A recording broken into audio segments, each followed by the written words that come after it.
Good morning, everybody, and welcome to Everything Bears, where we talk about everything Bears. We're back. Football is back upon us. Rookies have reported to training camp, and we've got our first bit of news coming out from these rookie arrivals. The PUP list came out. We're going to talk about who's on it, and more importantly, maybe who's not on it. But as you guys file in, find your seats, hit that like, subscribe, join this community as we talk about everything Bears. Let's get into it. Mic check. Chicago check. Monsters of the Midway check. Every Sunday got the city on fire. Every episode taking Bears fans higher. Talking quarterbacks, linebackers, draft day dreams. Breaking down the game like a championship team. No hot takes, just football facts. Blue and orange faithful got our backs. From Halas to today, we carry the torch. Welcome to the show. Pull up a chair on the porch. Everything Bears show. Bears, let's go. Everything Bears show. Everybody knows. Everything Bears show. From the lake to the road. Everything Bears show. Chicago, let's go. The Bears never sleep. And neither do we. Everything Bears show. Everything Bears show is off the chain. He's out of control right now. Good morning, Bears fans, boys and girls. Welcome back to the Everything Bears Show, your home for everything Bears. And as Wedge just mentioned, we got the PUP lists. We'll get to it. Another thing we're going to get to a little bit later on in the show is our boy, Caleb. 51 on the 51. top 100. All right? That's good stuff. Round of applause for Caleb Williams and Ben Johnson making that happen. Here we go. Something to build on. But you guys filing in. Excellent. Noah's in the building. What's up? Good Skinny morning, P sir. in the building. Good morning. Commish in the building. Top of the morning to you, fellas. Are you Irish? Everything Bear Show in the building. There we go. Good morning, boys. And as Wedge said, yeah, if you're new, hit the like, hit the subscribe, and definitely join the Discord. I'm really pushing the Discord. Yeah, Everybody that gotta thing's get in gonna there. be lit, as the kids say, once the games get started. Yes, sir. But here we go. Let's just get it out of the way. You saw the thumbnail. Welcome. Kyler Gordon, surprise, surprise, on the PUP list. We've been dealing with the soft tissue now for 16, 18 months. Yeah. Wedge, please. Yeah, listen, man. We're all fans of Kyler Gordon. We know that this team is better with Kyler Gordon. But come on, man. Like, you can't predict injuries. You can't stop them. But something's got to happen here, brother. Yeah. Like, it's nonstop. Can we catch a freaking break here? Can the kid catch a break? Maybe I don't want to say that the kid's like, taking the easy way out because he got his bag and now he doesn't care about football. Wouldn't say that about the guy.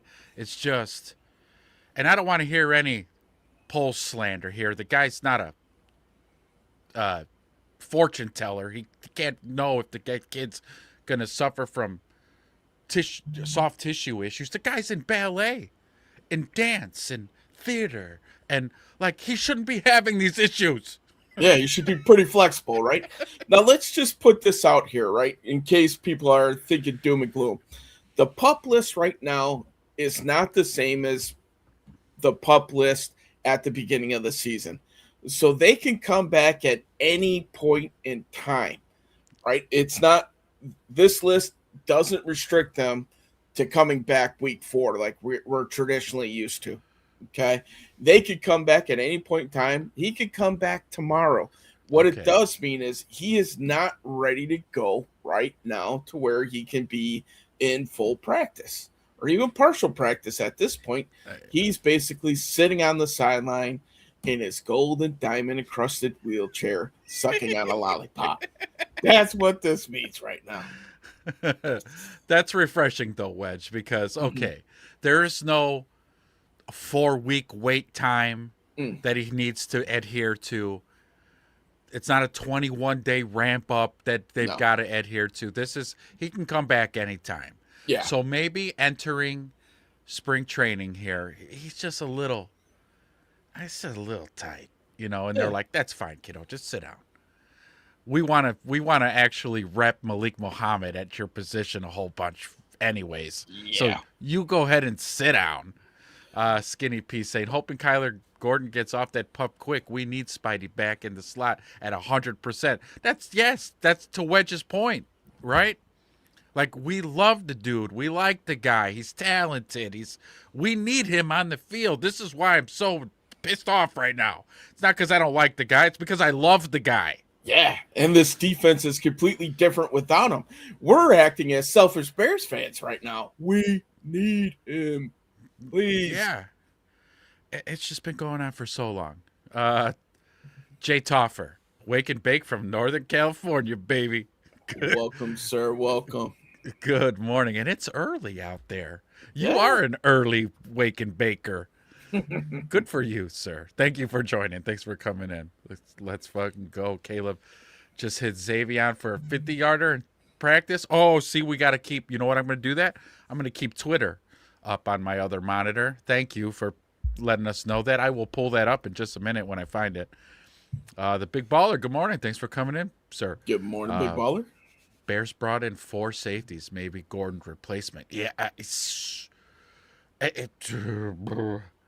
we need to figure that out. Exactly.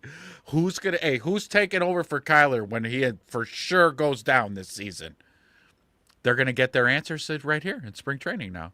Yeah. They're going to get their answers because they don't have Kyler. So we'll start seeing what the plan is as well with the people that are coming in and the people that are signing. Good morning, Jessica. Thank you for joining us. Don't forget to hit subscribe on your way out. So, oh yeah, that's right. She's on Facebook. She's a Facebook watcher. Hop on over to YouTube and join us over here. But thanks for coming in, Jessica. Commish. Oh, yeah, we'll get there in a second as soon as we get off this Kyler Gordon thing. Go ahead, Wedge. I'm sorry. Yeah, no, that's why we're so passionate right now, right? Like it's frustrating. We know that this team is completely different with Kyler Gordon than without. We saw it last year, right? CJ Gardner-Johnson, he comes in, gets signed off of the street, takes over his position, 3 sacks right away, 3.5 sacks, I think, to be specific, right? So let's see what happens, man. I mean, we're going to have all training camp and the preseason to figure out what the backup plan is. It should be pretty obvious for us as we move forward what the Bears are planning to do in case Kyler isn't there, right? And it's not going to be signing people off of the street. It better not be at this point, because if it is, then we got bigger problems than what we thought. Correct. Yeah, I think Jessica, go Bears. Absolutely, bear down here.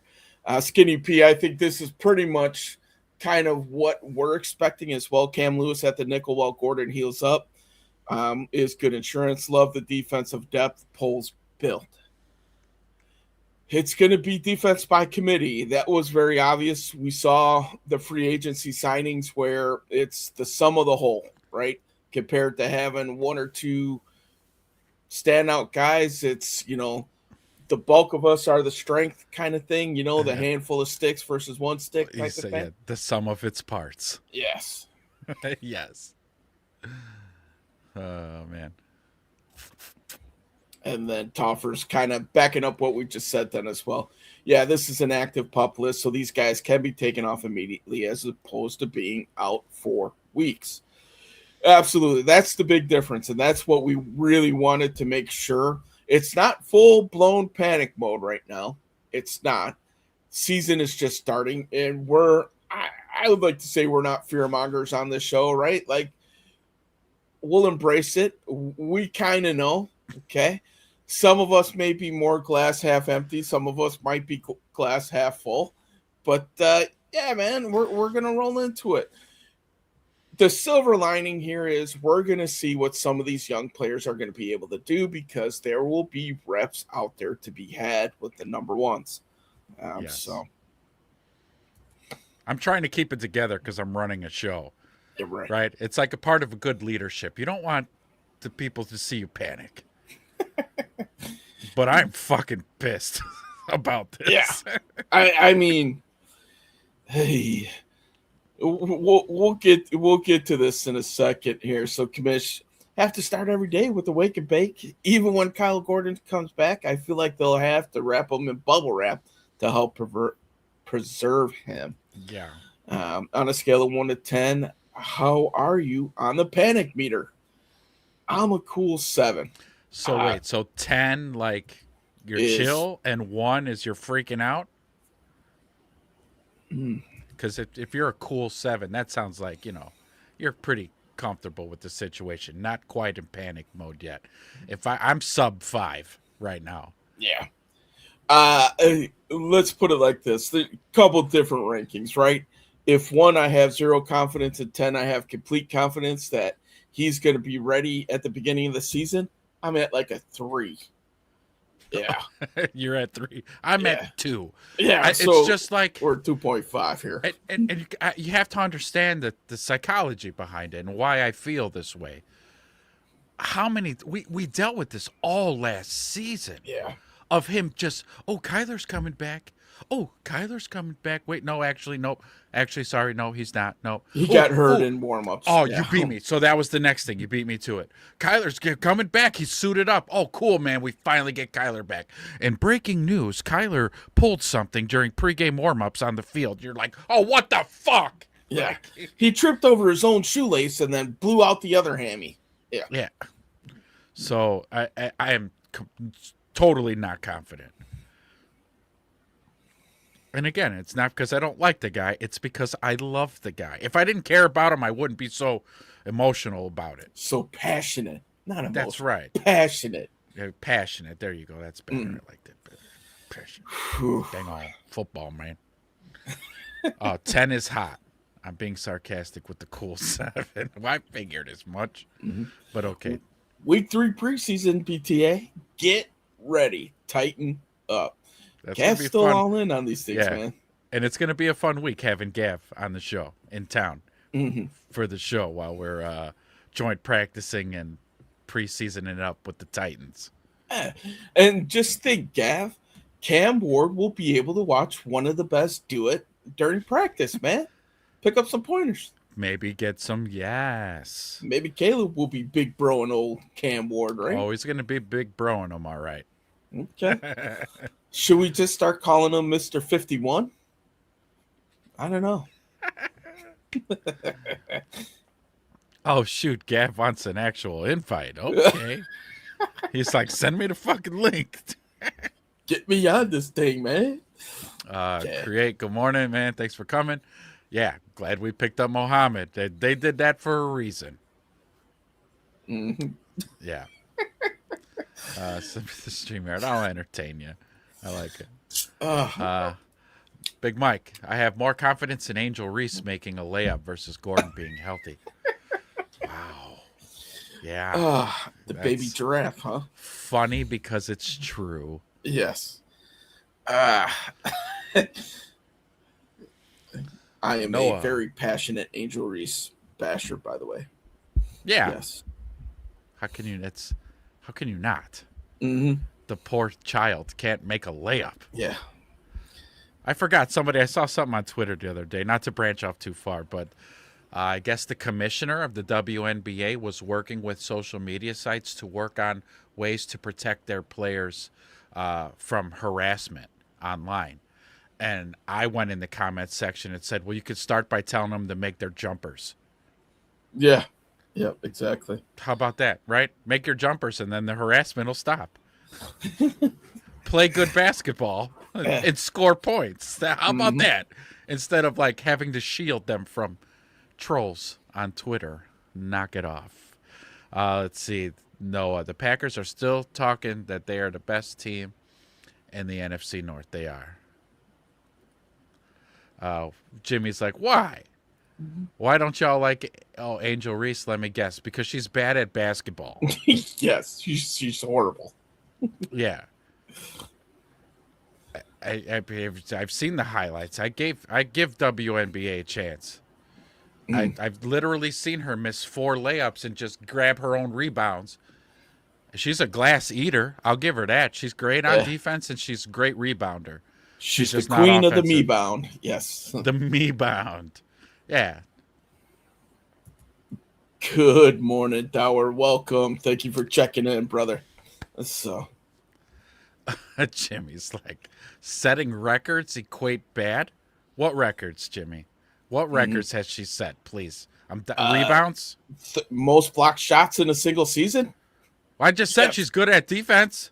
Not blocking the shot, getting her shot blocked, by the way. Yes. Well, Jimmy, state your case, brother. I don't know. Rebounds. Okay, yeah. I said that. She's a glass eater. That's good. She's the Dennis Rodman of the WNBA. Is that not a good comp, Jimmy? What more do you want? She can't make a fucking layup. Could I beat her? Maybe. I know Prime Ezra could have. In my prime, in my 20s, I'd absolutely stomp her in basketball. Stop it, Jimmy. Stop.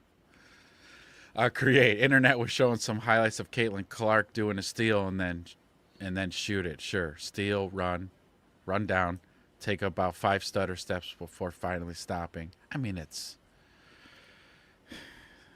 everybody needs to settle down. It's women's basketball. Exactly. Settle down. Big tangent here. Yeah. It's football season now, boys. Okay? Yeah. We've made it. Can we just get across the finish line? Kamish, she does truly hustle for her own rebounds. So that's what I'm saying, man. She's a great rebounder. I'll give her that. Just an offensive weapon, she is not. And that's okay, too. Like, again, I love Dennis Rodman. He was a Hall of Famer, could be in my eyes, but known for defense and rebounding. Do not let that man shoot the ball. No. It's scary. Tom, good morning. Thanks for joining us. I'm not looking for 100% injury-free. I just want a Super Bowl victory, baby. That's what we're talking about. Amen. Ridiculous rebounds. Here's what record: most traveling steps. Can I beat her? I answered that. What's the skinny? What's that? Never heard of it. Exactly. Can you beat her one? I could probably beat her one-on-one. Not now, though, man. I'm in my 40s, bro. I could probably still take her, though, for real. But he said, laughing at my prime. Dude, you don't even know my prime. Dude, you'd be amazed if you knew my prime. Jimmy, I'm sure you're better at it. I'm actually I was probably a better athlete in my prime than I was an analyst in my 40s. That's how much of an athlete I was. Let's see, Noah, the most double doubles in a single season. Okay, if this is a real deal, great. That's a good record. Double doubles, not easy. Not easy. One of our best skills is that is being able to watch 2 different players at once. She's got them crazy eyes. Yes. 0 points in a Chicago All-Star game and the worst block I've ever seen. GTFOH. One of her best skills. Back to Kyler here, finally. Back to Kyler. Kyler Gordon. Get off of the hardwood and onto the grass here. Yeah, come on now. Kyler, man. You think he's going to be ready? Look, point blank, man. You think he's going to be ready for the season? No. Are we going to see Kyler at all in high school? Or in high school. Sorry. I read You're Jimmy's. reading a comment. Yeah. So, we going to see him week 1? No. No, we're not. Okay. So I'll answer Jimmy. Did you even make it past high school playing? I didn't. I met my wife in high school and we started rattling off kids, and I went to work. That's what I did. I started tattooing. I became a tattoo artist because I was just as equally as artistically talented as I was athletically gifted, Jimmy. I chose a different path. Create culture. Spider-Man pulled something. Sure did. But no, Wedge, I'm not confident we're going to see him week 1. It's just because the trend all last season was the same thing. Oh, he's close. Wait, no, he's not. He's coming back this week. No, he isn't. And so I am not confident. No. I mean, we've seen all the videos of him working out and pushing weights and things of that nature. So, it can't be that bad, right? That's the hope, right? I mean, hey, yeah. I mean, come on, man. So create right here. So I brought this up off air with Wedge. Because at the speed we're playing at, not sure it's going to be around much longer. Very sad to say. Right. So at what point does Ryan Post? Because we've already seen Ben Johnson's general demeanor about Kyler Gordon. He's not happy camper with Kyler Gordon's availability. At what point does he say something to Poles and goes, just move him? Let's just cut ties. Not until his dead cap money gets to the point. We were talking about this last night, right? So we're stuck with him. Yeah, he's just starting that huge extension, right? So you can't just cut bait, because if you do, you're eating all of his salary, and he goes to another team and then probably ends up playing 14 games for them in a season. So you might as well take the chance and leave him on your bench, on IR, whatever, right? Because it's going to cost you either way. So the guy comes out and, he's starting to get into his Watson phase of soft tissue injuries and following, that whole thing. You might as well hold on to him. We already cracked him off the big contract like a Watson deal, so now you're stuck a little bit, at least for a few years. Yeah, so here we go. Oh man. Create. Hey, Hoffa, forget about it. Have a cannoli. Yeah, Kyler's gonna do well. Keep the Lions in the basement. They might. It's gonna be them and the Vikings keeping each other company down there. Gav. Clearing out the cobwebs. Even I could start with JJ as Mr. R.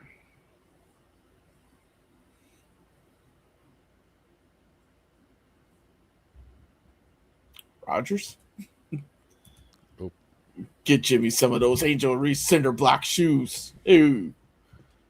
Jimmy, keep your Packer comments as a minimum. Thank you, Noah. Great. Maybe they're just giving him all the rest possible, but now he has this reoccurring injury. Yeah, what's his contract situation? We can look that up. So, Thieneman just picked off Bajent and took it to the house.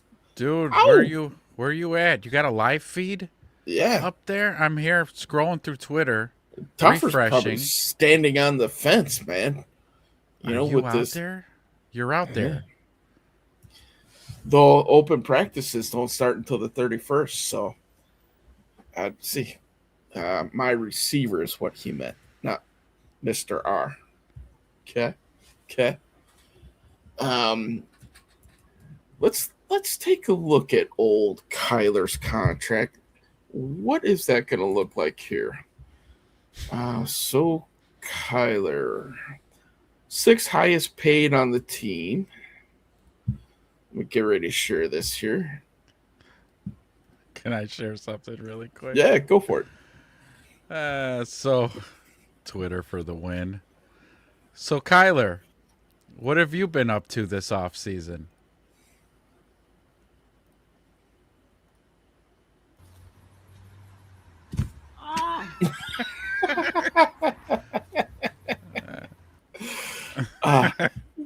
Him and Cam scatterboom, huh? So Didn't Cam like fail a backflip on the stage and everybody was freaking out? Yeah. Yeah, let me get ready to share Kyler's contract here. Let's take a look at this thing here. All right. So Mr. Gordon here. Oh, here we go. 2020. So we're in 2026. So he's making $10 million this year, 10 next, 9 million the following. If we were to just say, F it, we're cutting Kyler Gordon, it's going to cost this team, let's see, where are we, 2026, $17.5 million in dead cap money. Ouch. Now, after this year, that goes down to $5 million, which the easy math here, he's a $13.3 million salary cap hit, $5 million dead cap. That means you would be plus $7.3 million. Guess what, man? If Kyler spends another 14 games on the DL, it's a possibility, right? And the year after that, 2028, he's only $2.5 million. So it's front loaded. This year or last year, he was a 22.1. Yikes. So that's all that guaranteed money, which really threw that out of whack. So this year he's a cap hit at 12.9, dead cap 17.5. So it cost you over $5 million to cut him. You don't save anything, and that's why, my friend, he will be on the Bears no matter how many games he plays, whether it's 1, 2, 0, whatever. Oh yeah, so, we're not cutting him this year. No. Yeah. No. Which completely justifies the diamond encrusted golden wheelchair. Mm-hmm. Yes. I feel vindicated now. Yeah, as you should. Feed us for the love of God. Oh, for the love of Herculean football gods. Yes. That's it. Our gladiator games are back, boys. Mm-hmm. We have our blood. Don't worry about those high gas prices and high grocery costs. Football's back, boys. Yeah. Some people have manic episodes. I have mechanic episodes. Relentlessly works on cars until the job is done. Big Mike, I want to see a Ben Johnson video compared to John Harbaugh. Yeah, did you see that? John Harbaugh's super cringy. Yeah, really bad. Like he didn't prep for this at all, did he? No. It's the New York Giants. Yeah, he said it like 7 times. You're on the Everything Bears show. Yeah, I am. The Everything Bears show. Okay. Yeah. Ask anybody else. Everything Bears show. That was what it was. Yeah. He's told them they were on the New York Giants 7 times. Yeah. And they're like, yeah, coach, we know, man. Yeah. The paycheck cleared, so we know, brother. Ben Johnson's more like, if you motherfuckers even line up wrong, I'm throwing you off the field. Yeah. If you even fucking blink wrong, I'm throwing you off the field.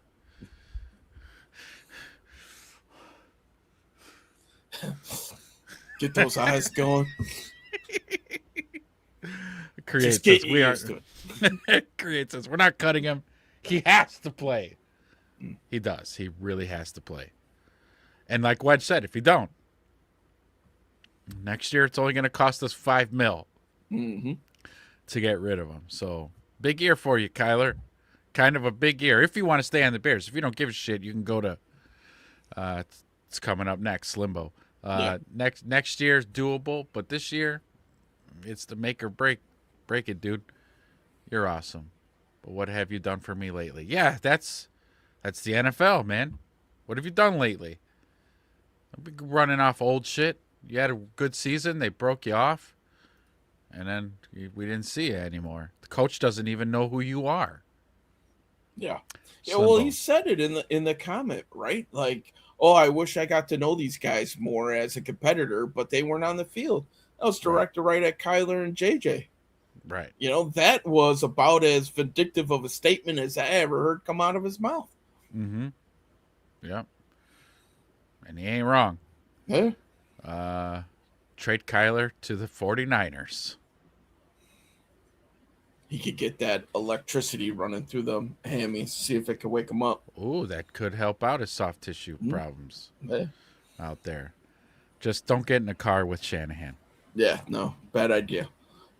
Don't go for a car ride with Shanahan. Don't go hunting with Chaney, right? Both bad ideas. Both bad ideas. Skinny says the depth on this 90-man roster is night and day compared to 3 years ago. Poles overpaid before Ben Johnson came on board. Mm-hmm. Yeah. Mm-hmm. Yeah, well, they went with, get the star player philosophy, and that has definitely changed since. So, the greater whole. Mm-hmm. That's right. It built depth. Don't spend all your goose eggs on one player. Spread it out, baby. Get some depth behind those star players. And now we are lacking star players. Well, they will emerge this season. They're all on one side of the ball is what happened. They are on one. Yeah. Yes. And it's not the side we're used to. So this is foreign territory for us. It is. The paradigm has shifted. We're in the upside down now. Yes. Where the Bears defense sucks and the offense is great. Wait, what? We're doing what now? Those substations would kill the man. Slim. Yeah. He can't afford it. Yeah, the Bills can wait. Put the game on. That's right. Mm-hmm. Don't worry about it. As long as they don't shut the lights off until after the game. I can't wait for the Bills versus Bears game. Speaking of Bills. Yep. That's a late season one there. That one's going to be a banger. Kyler to the 49ers for a third-round pick. I'd be happy with that. Yeah, it'd be okay. Not this year. It still costs the money to do it. That'd be breaking even, wouldn't it? Or did we Not get quite. him in a second? Well, yeah, but it would still cost us we'd still pay him $5 million more than what we would save. Yeah. Mm-hmm. Well, it frees up a roster spot for somebody else who could maybe get on the grass. Yeah, so does IR. Does it cost you $5 million? Ben Johnson can identify talent. I think he can. He knows what he knows what he likes. He knows what he likes. Uh-oh, here we go. They're coming in. Slimbo, imagine this team with Roquan and Mack in the front seven of the defense. I would still take Khalil Mack right now because we're thirsty for an edge rusher. I don't know. I haven't watched Roquan's game lately. Is he still fast? Because he was very good linebacker. He was very fast. Good. Last year was the first year without a sack for him.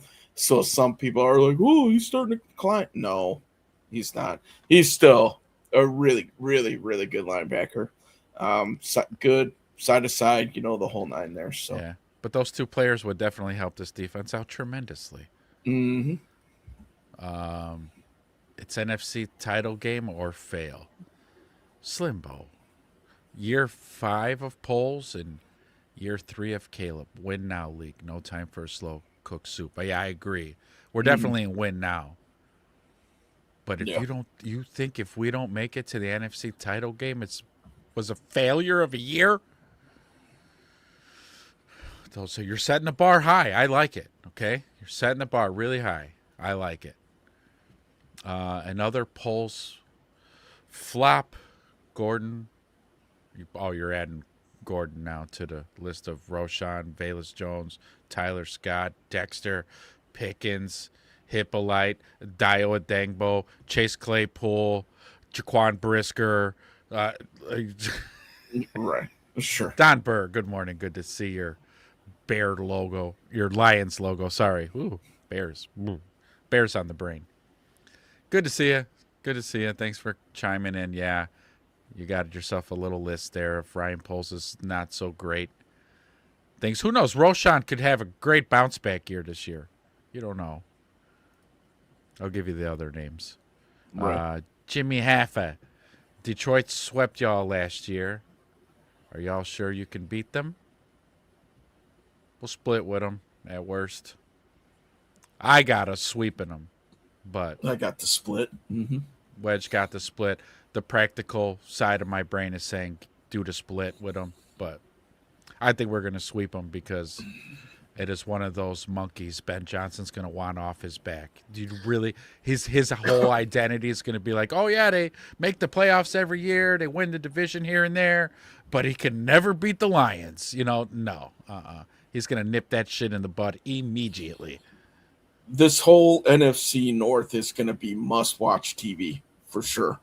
So I can't wait for these games. All those games, Detroit, Green Bay, Bears, Packers, obviously, Bears, Packers, Lions, Vikings, all going to be must-watch TV.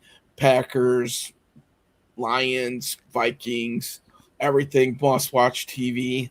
Lions, Vikings, and Packers, much watch. It's just going to be nonstop, man. Yeah. All these games are going to be excellent in this division, and it's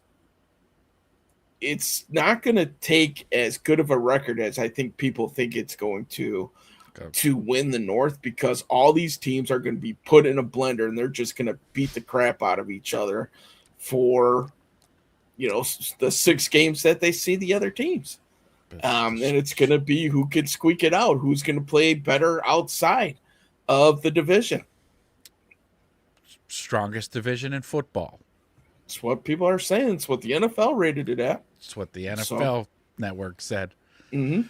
All right, Wedge, take some. I'm parched. Yeah, go. Get that matcha going, man. Speaking of Gordon, is Turner ever going to get his ass on the field? It's we're going to get ready to transition over to Shamar Turner. He's one of the people that popped up on the PUP list. So as we're kind of sticking with that real quick here, Shamar Turner is on that PUP list, followed with Ozzie and Noah Sewell. Those two we knew were going to be out. Noah got hurt late in the playoff games towards Achilles, so we knew he was going to be out. And Ozzie, we've been talking about it the whole offseason, right? That's why there's a competition at left tackle. So Don Burr obviously says that Detroit's going to destroy him. Big Baller, I've been imagining Dayo, Dexter, Shamar, Turner, Sanborn, and a small Bush in the front 7. Slimbo Post should have never traded away Roquan and Mack. Our best players right now are on the rookie contracts with this Bears team right now. We would have been Super Bowl bound. James checking in. What's up, guys? Bear down. Welcome, James. Welcome. Big Mike's just throwing out not a hypothetical. This one can be rooted in fact. Where did Detroit finish last season? We all know. We know. Yes. Slimbo lesson: do not trade all pro caliber players under any circumstance unless you can for sure replace the talent. James, not a Poles fan. Poles is a fraud. Jimmy, injury stopped Green Bay and Detroit. Well, Bears had some injuries too. Just throwing that out there. Slimbo, Goff, Campbell, Holmes, playoff success, 1 in 5 seasons, and just finished last place in the NFC North, going 4-6 in the last 10 games.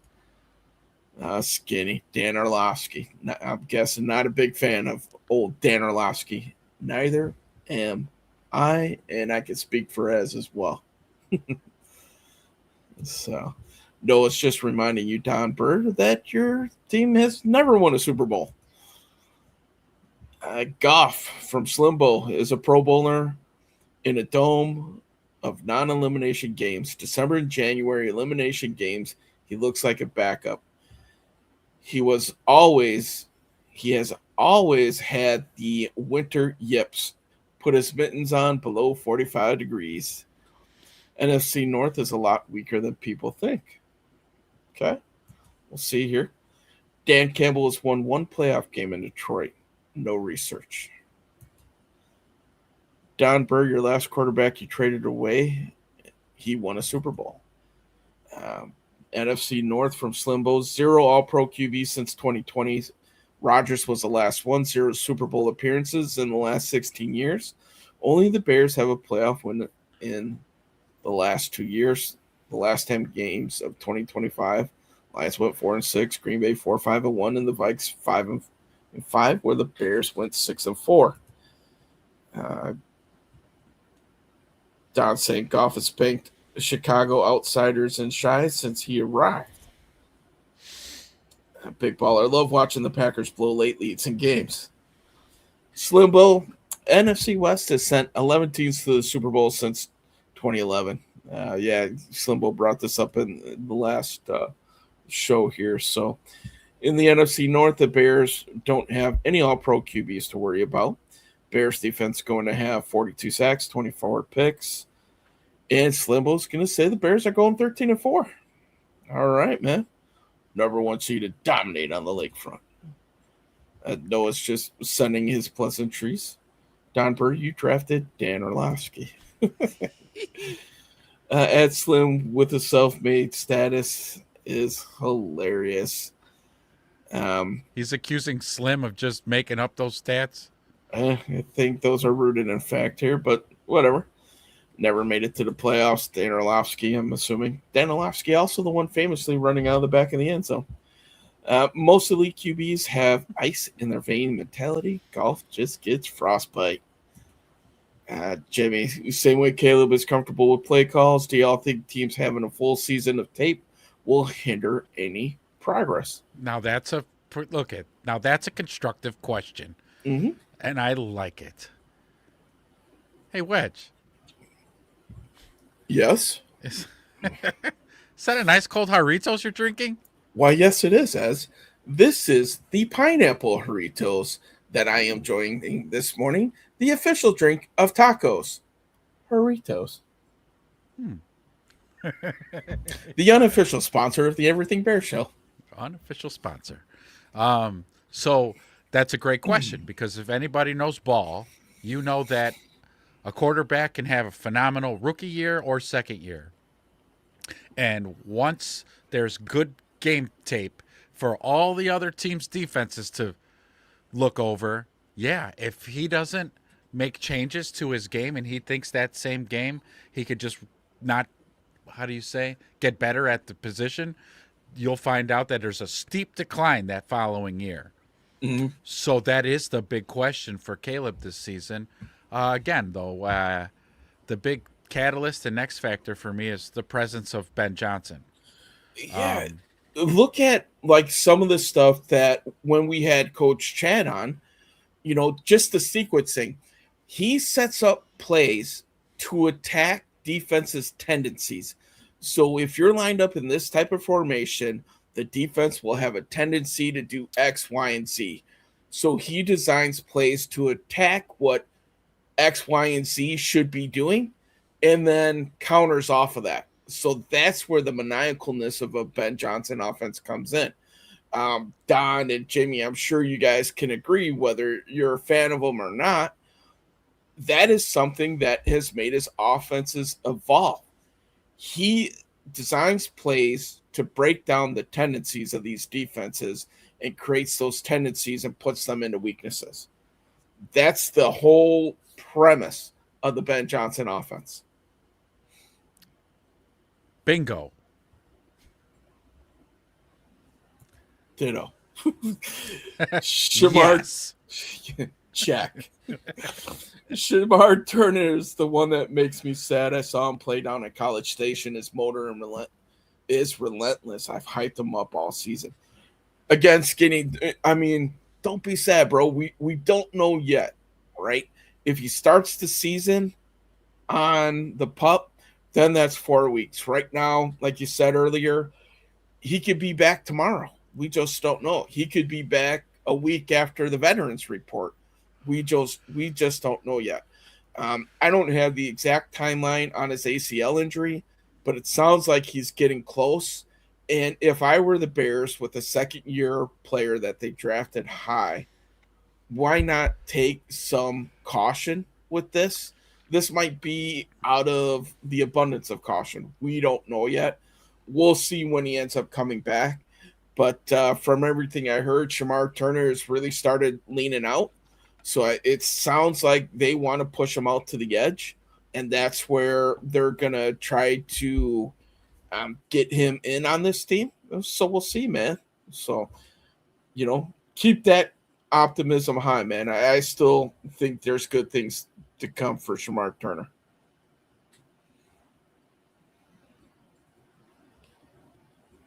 All right, moving forward here.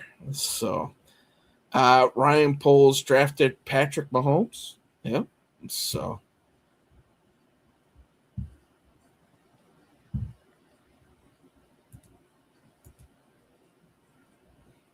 I think we might have lost Ez. Are you there, brother? Bears defense consists of Dexter, Dayo, Old Man, TJ, but that's okay. Laugh out loud. All right, Don, I see you. I see you, man.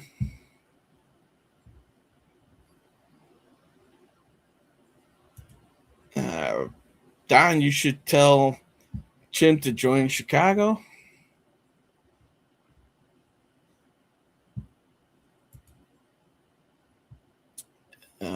All right, Slimbo. To fix the Bears defense, the offense needs to be more proficient on offense. Too many slow starts and 3 and outs.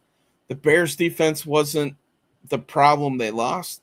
They sacked Stafford 4 times and made an overtime stop versus the Rams. So, coming from Slimbo, December, January. December, January, February league, the best organizations know this. You have to be clutch. A lot of the QBs get the winter yips. That was one of the things that I think we were afraid of with Caleb Williams. Coming from a warm climate, hadn't played in the cold weather all that often. We saw that he's not one of those guys, man. He is able to take the cold weather and be able to move forward, man. He was able to really just kind of dominate that time. And we saw it this past year. Where did a lot of those late heroics come? The Giants come to mind. The Packers games come to mind. The playoff games come to mind, right? All during that cold weather. So, playing in the north in a stadium that has outside open air stadiums, that's something that you got to look for, man. There's always going to be those comparisons with those quarterbacks that end up having to play outside that are normally at home in a dome. Golf being one of those that had those different breakdowns in terms of their statistics. The Dolphins QBs usually end up having to deal with that as well, to where they always get that. Aaron Rodgers was on the positive side of that, where at home, these cold weather quarterbacks were able to just continue to dominate. And that was one of the reasons why the Packers were so tough to beat at home, because they would play in the cold weather outside during those playoff games. Big Baller saying Ben Johnson's got like a million plays to call. Defenses will be guessing. Absolutely. Don, hey guys, just know I'm pretty popular and some Bear fans are making fake Don Burr accounts. So if you see any out of the blue disrespectful posts, it's not me. Don't do disrespect to keep it football, fellas. So, and that's one of the things we appreciate, right, Don? So, thank you for keeping it classy. Listen, man, Don knows his teams. He knows the opponents pretty well. So, Jimmy's checking in. So, who was the reason for trailing most of y'all games? Was the Ben Johnson scheme to attack coverages? Why are y'all trailing majority of the games? Well, that's one thing, moving forward, that they have to be better. at, right? Faster starts.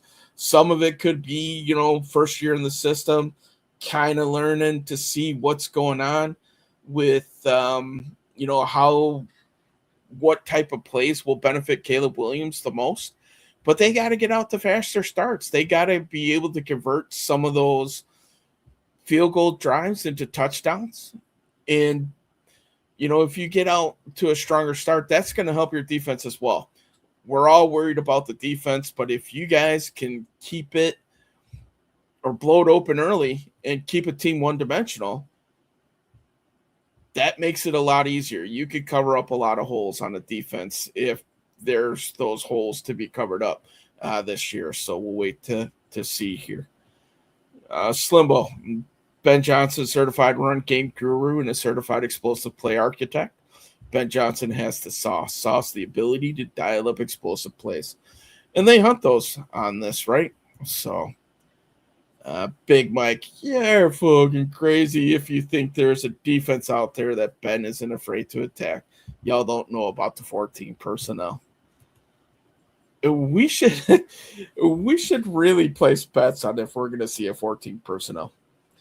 At Slim, I'll tell Jim to join me here, but when I think he's with family on Sundays. So, Big Mike, oh shit, Ezra's on the PUP list. Yeah, he's having some internet issues, so rolling solo, man. It feels a little weird in this space. So he's having some technical difficulties, but I'm sure he will be back. So what coach is afraid of any defense? It's the NFL, man. Ben Johnson, year 2 offensive playbook is going to break the league bear down. I'm excited to see it, man. We're going to see this thing get truly unlocked. You really can't unlock the playbook until your quarterback has a good handle on what's going on, man. So, and I think we're starting to see that happen with Caleb Williams. So, and that's not only do we think very highly of him, the NFL and the players have voted him number 51 in the league. So there's a lot of people that have started to come around to that. And do I think that Caleb Williams would be as high without Ben Johnson? Let's be honest. I don't think that he would be. But this is a pairing that has already seen some early returns, and that's why we're so optimistic, man. Those two guys put together a match made in Chicago, right? So we're going to see what ends up happening in the second year, and that's why we're expecting, a fairly good-sized leap moving forward. Big Mike LaFleur got pretty conservative last year, Don. I would say that's scared. Jim, we're like a cult. Welcome to Bears fandom, Jimmy. It's kind of comical to hear you say this compared to Packers fans. We at least have somebody that we can follow now. You guys follow regardless. You guys have just been lucky that you've had somebody who has played at a very high level at the quarterback position for so long. That's very comical to hear from the Packers fans, honestly. Why do we glaze Ben Johnson like that? Proof's in the pudding, man. Just 3 years, number 1 offense in the league, coming over to the Bears. We have one of the best head coaches in the league. According to my opinion, he's young. He's cutting his teeth, but that's why everybody's so high on him. He's unlocked Caleb Williams and the potential that he's had. So, Jimmy, they talk about Ben like this now. Trust me, once he starts losing, watch how it flips on him. Seen it a million times. Don, you sound like somebody who's hurt that he left your team and went to another team in the division. That's exactly what that sounds like to me, man. Jimmy, they weren't successful in a lot of areas. Yeah, and a lot of the areas that I think that they weren't successful last year, if we're being honest, were on defense. So the offense was one of the better offenses in the league, top 10 offense. We haven't seen that from a Bears team in quite some time. Slimbo, Ben Johnson was 5-1 in 1-score games at 25. In 2025, took a 5-win team in 2024 to winning a playoff game over Green Bay on the lakefront. Ben Johnson has been destroying defenses since 2022. They only highlight the good. I disagree with you on this one, Jimmy. I mean, we've seen plenty of the one thing that you could truly knock Caleb Williams for, and that's the completion percentage. That's been well documented. He had so many bad calls last year. He had some pretty rough calls in big situations. The number one thing that comes to mind is when they snapped it through Cole Kmet's legs to a 5'10" Kyle Monangai, and it went over his head. That was a brutal one. And if you go back and you watch our shows, Jimmy, we were pretty critical of that call as well. So Ben walked into a roster polls built picking top 10 in the draft for the last 4 years. Lions 3-5 in one-score games in 2025. Caleb over Lamar. The NFL players think so. Lamar kind of fell off of, a lot of people's radar. He was I think, second-rated person in the NFL top 100 last year, and the players voted him in the 60s. That was very interesting to me, man. Like, is it because he was hurt or what? I mean, he's still got all the tools. Lamar's a freaking MVP, for Christ's sake. I don't know why, everybody just decided to dismiss him. Is it the whole Derrick Henry thing? I don't know. We'll see. Yeah, more comical. Yeah, you're right. We're Bears fans, so, we talk about Bears for sure. So, y'all act like Ben walked into a situation where the roster was gutted. Poles had years picking at the top 5-10 to get the talent. Don, I think you're making our point for us, right? So we've had other coaches that have had this roster, including Eberflus, and he was only able to win 5 games. You insert a coach that actually knows what the hell they're doing, can call an offense, and magically this team becomes a playoff team? And they had to do it by coming back so often? So if they clean that up and they're able to get up on teams early and have some consistency on offense, I wouldn't say that they were consistent all last year. This team can be extremely dangerous. Running the ball successfully, not passing, dude was 50% completion. Yeah, agreed. And he still won 11 games at 50% completion, right? And a playoff game. Hurt. The guy can't beat Detroit. He's 0-2. Ben Caleb is 0-4. No good. Better best chance after Lion games. Not yet. Things I haven't seen a million times. Detroit being successful. Lamar 3-5 in playoff games. He is the Matt LaFleur of QBs, 3-6. Skinny Pete, jet sweep, screen pass. DJ was often utilized in the run game, but he was slightly small for this. And Mike, you had one decent year. Calm down. To be determined. Packers lost to a 57% completion QB. Nice. Caleb over Kyle Hamilton. Now we're comparing QBs to DBs. Maybe in the top 100, I'm guessing here. So that's the spotlight that QBs have on it, right? Like, that's what happens.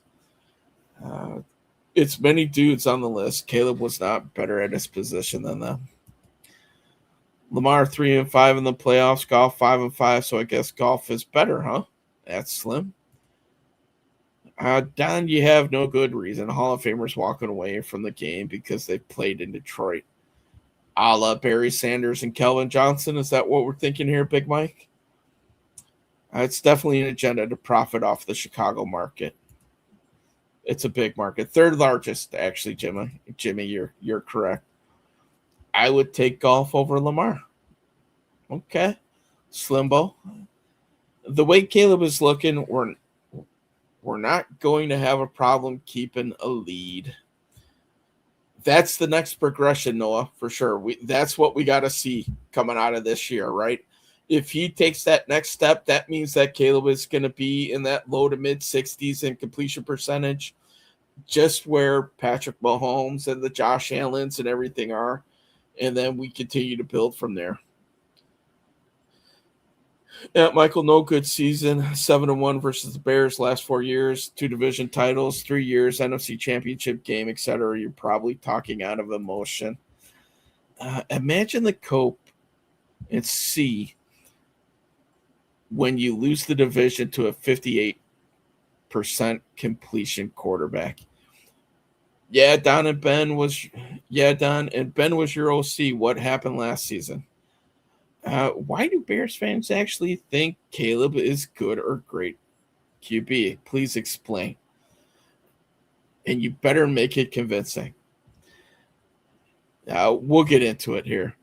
At Mike, last season, top 5 offense swept Ben. That's what happened. And as is in here today, he's having a little technical difficulties right now, Vinny. He was on earlier, but his office is a void of internet right now, so I'm sure he is feverishly restarting the routers and everything else. So, yeah, Ez pulled a Cat 5 cable today, so he's on the PUP list. Hopefully for the next 10 to 15 minutes here, we'll see. Caleb Williams was an upgrade from Justin Fields. I believe that. I think anybody, Tyson Bagent, in my opinion, would have been an upgrade from Justin Fields. Great athlete, terrible quarterback, right? So let's kind of get into this PUP list, right? So we talked about Kyler Gordon in extent. We started talking about Shamar Turner and what that's going to look like here, man. Steve, I don't have time to unwrap the whole Caleb thing, but continue to watch our shows. We will be more than happy to do that. So that will take us way off a topic here. But I think some of the people that are more interesting to talk about when it comes to this PUP list are the people who are not on the PUP list coming out of here. Number one, Dayo Odeyingbo. I think we were all expecting that he was going to be on there, but he wasn't. He is good to go. Jaylon Johnson is completely healthy. He's good to go, though. He was up and going at the end of last season, so we all expected that.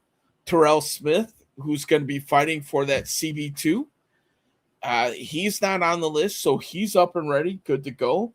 And then finally, Jedrick Wills, the left tackle. So if any of you guys want to talk about those guys and how they are not on the PUP list, let's get into this a little bit here.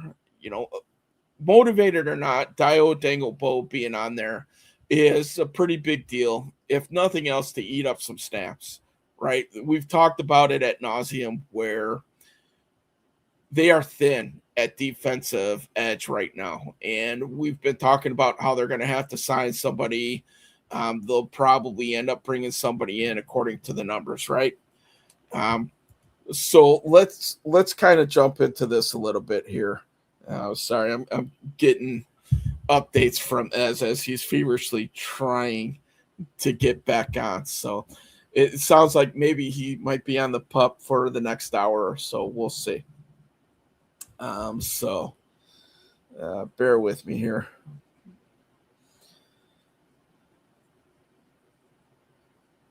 So Dayo Odeyingbo, man, he's going to be back. He's going to be in the mix here. Is anybody else out there expecting anything out of Dayo more than what we saw last year? If so, I'd love to hear the reasoning why you guys might have that type of optimism. And as you guys get ready to comment on that here, man, I'll start catching up on the rest of the comments here. And we'll see what's going on here. So,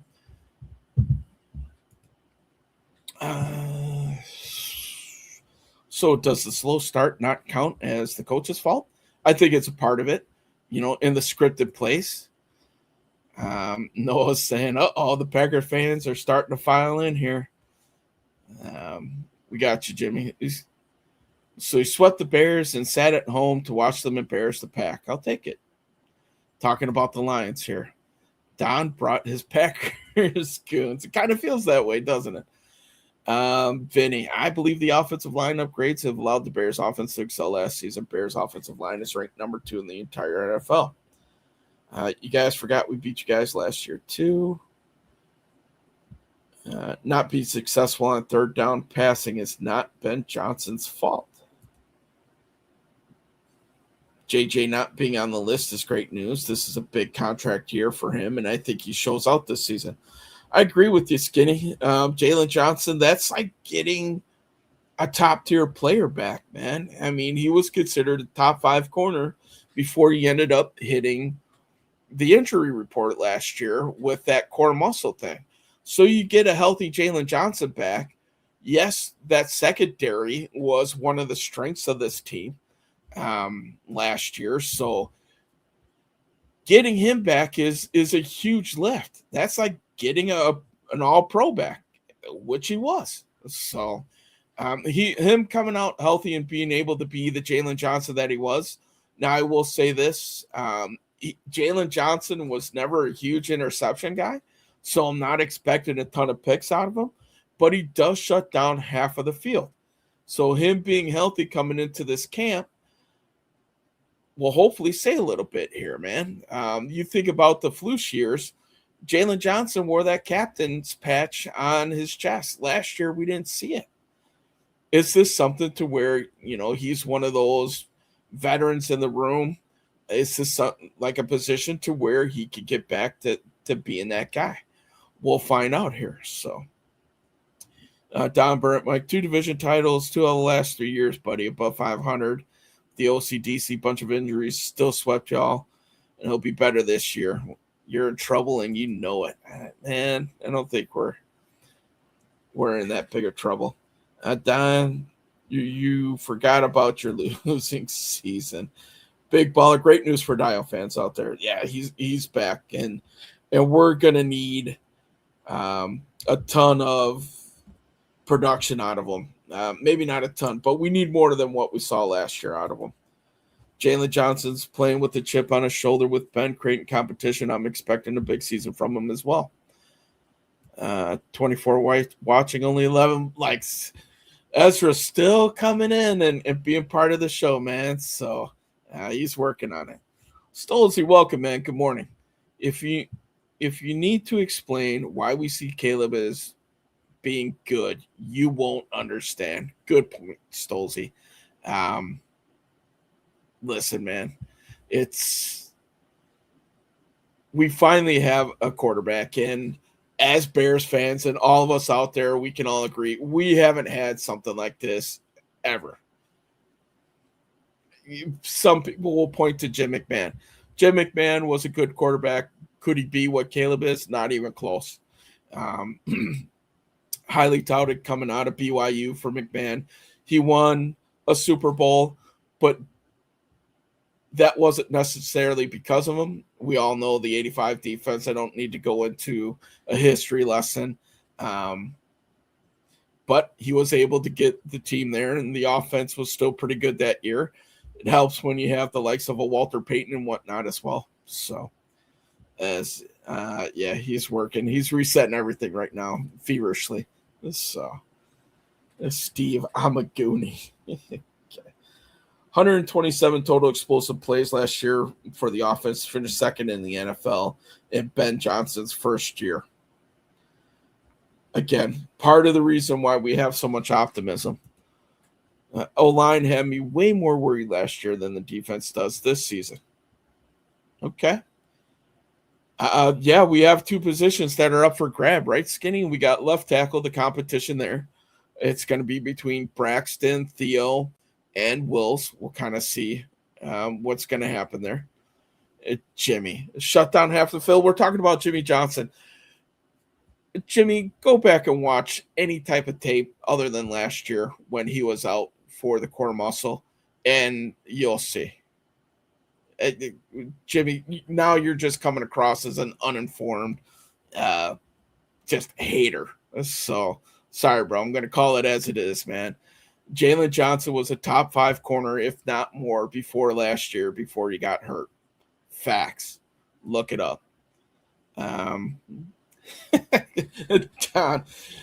at the Book of Ezra, your computer even knows you're a Lions fan. That's why I kicked you off during this hot debate. Come on, Ez. Get back in here. Stand up for you and your computer. Don, we have a Super Bowl title. You guys don't. Yeah, that Super Bowl title, I'll be honest with you, it's getting stale, right? We need to see some new championships coming to Chicago. Big Mike, you're right, Don. Detroit has been amazing since the NFC Championship loss. Mm-hmm. Skinny P, Jordan Love's loading year 7, still waiting. I don't think Caleb Williams is better than Jordan Love, but he's better than Justin Fields of the Vikings QB. That's why we all have opinions and we're all fans here. So I wish these two quarterbacks came in closer together so that the comparison could be a little bit more. And one of the things that the Bears fans are so excited for compared to Jordan Love, like Skinny P said up above, he's going into year 7. He got paid on the back half of his first year starting where he looked amazing. He was lights out. It got him $51 million a year. But what have we seen from him lately?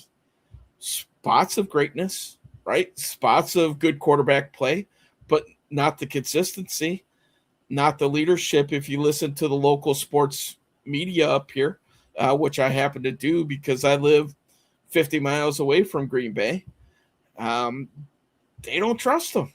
They don't trust his leadership. So I don't think we could say that about Caleb Williams. You see him stepping to the front of this organization and being the face of it and being the leader. And that's what has Bears fans so excited. Don, you guys don't have a Super Bowl title to your franchise's credit, but we do. Mike, like the Rams choked, huh? Yeah, that was a tough loss. Packers gave Love the perfect opportunity to sit and learn, start slowly once Aaron left, set up perfectly in the NFL, and they blow it. Love is just average. And that's the sentiment of the local media, man. That's what they're afraid of. How many receivers went over 100 on y'all 2 seasons ago? Why are we concerned about 2 seasons ago? We're more concerned about the season upcoming. To which I would counter, Jimmy, how many 100,000-yard seasons has your number one receiver in Watson had?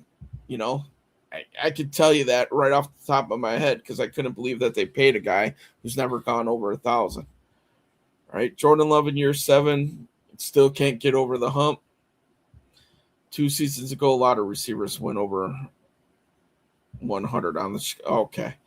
You're talking receivers. Gotcha. Yeah, but if you look at it, let's look at who they were going against. I blocked Jimmy Hoffa. Too much retired Maxic. Yeah. Listen. Yeah, let's just keep going. Slimbo, Love needing 5 years as a starter to make the NFC title game is a failure. Did you guys sign Decker? No, we have not signed Decker yet, nor do I think we will unless somebody gets hurt inside of that left tackle position. It's obvious to see that Love has reached his ceiling. Yep, we'll see here, right? Consistency, okay. Green Bay lost Dobbs, Wicks, Walker, Gary, and moving Morgan to the left tackle should be a disaster. And your running back is on the wrong side of 30. The chat, giving some love out in the chat. Don't trust them. Who do you listen to? I listen to the station that covers the Green Bay Packers. You also listen to the guys out of Milwaukee as well. They don't trust them. Jimmy, who do you listen to? You probably listen to Marcus Ebersol, and that's it, who was an ultimate homer, right? We get it. You back your guy. But if you listen to Bill and Rookie on WDUZ, you'll hear different, man. And I can't think of the guy's name out of Milwaukee. I don't know why I'm spacing on him, but they're not big fans of Love either. But, yeah, So we beat you guys once in the last 3 years, 3 times last season. I'm spreading poison. Maybe. So 4 TDs on the road is average. But did they win that game? Taylor Decker's too slow. If Ben wanted him, they would have already signed him. Can I ask something? How does everyone here know and believe everything that they're saying? Love was elite against y'all in the playoffs. For the first half, Love looked like a world beater. Unfortunately, the wheels fell off. You look at what happened to Love coming out of that halftime show. That's why they're concerned, Jimmy. The wheels just fell off. It was literally drops and 3 field goals that lost that game. And the 3 straight 3-and-outs, I think, that he had coming out of the half, right, where they were able to get back into the game. As Slims makes up stats in his head and then posts them, he does this every morning on ESPN Chicago. We are generally a call. Yeah, we're a fan. You're trying to infiltrate, man, and we're not going to let you. We're not going to let you in the inner circle, brother. Sorry. So you can stay on the outside. But we love the comments, guys. Keep them coming. You guys are now officially my co-host, as is still having some technical difficulties. So love the banter. Keep it up, guys. Thank you. Montez Sweat and Austin Booker on the front line is going to dominate 90% of O-lines this year. Sacks incoming.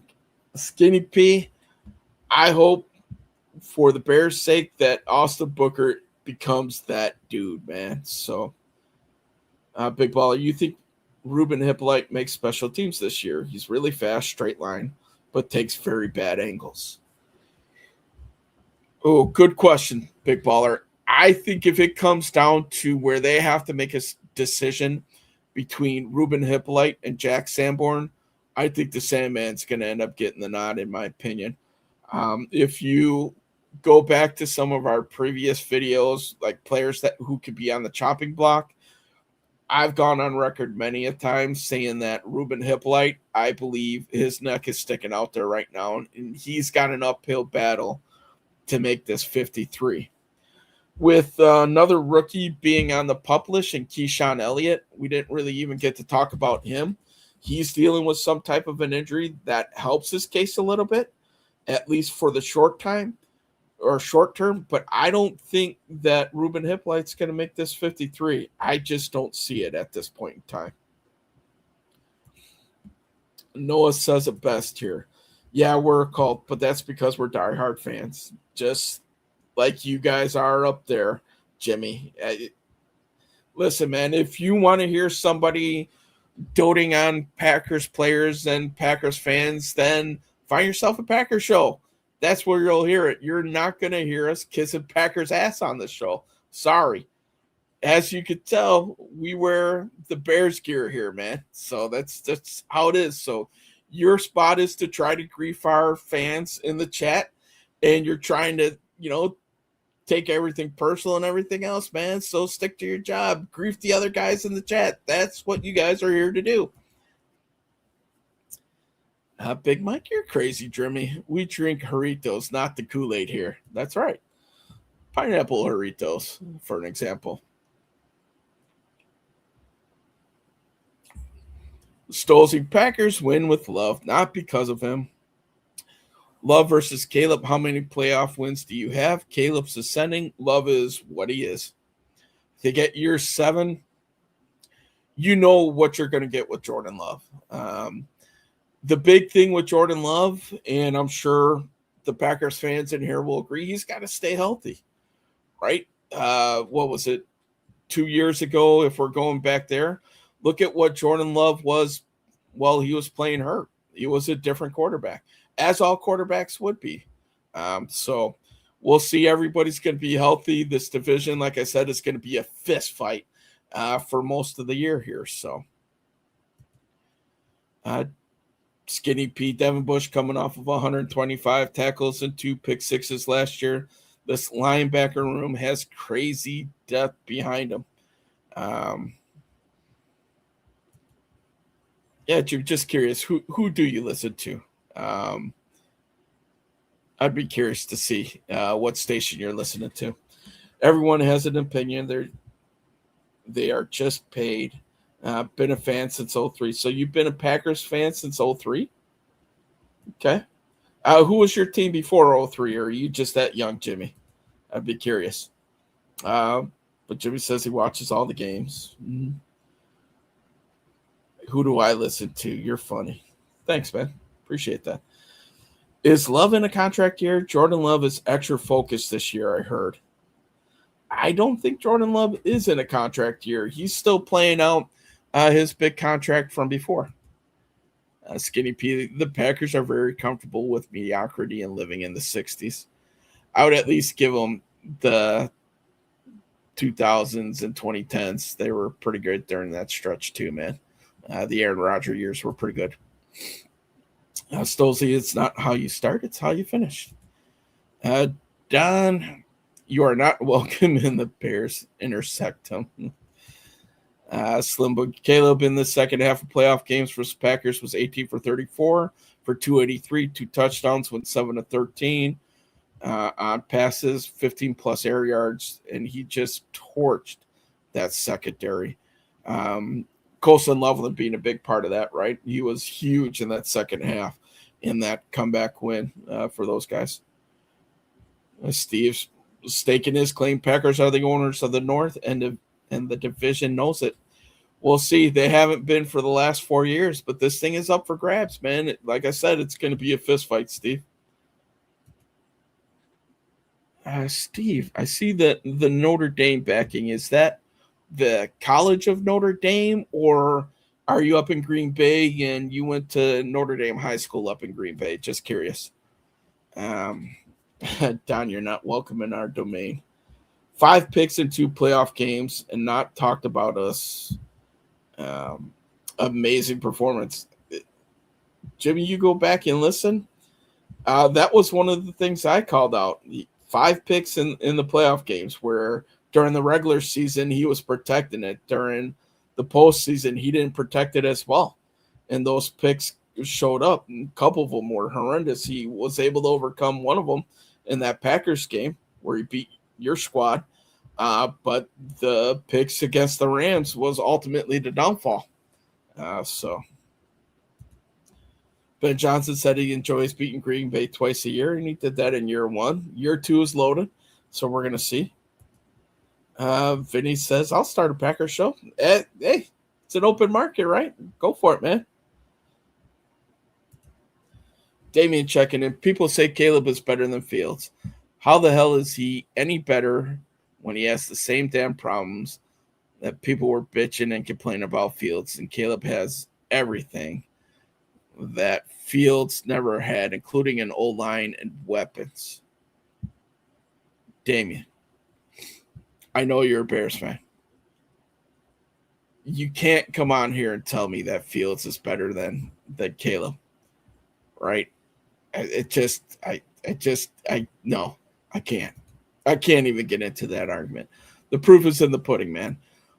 Wins for, being the big thing here. Caleb is going to have, I think, probably already has more wins than Justin Fields in 2 years compared to Fields 3.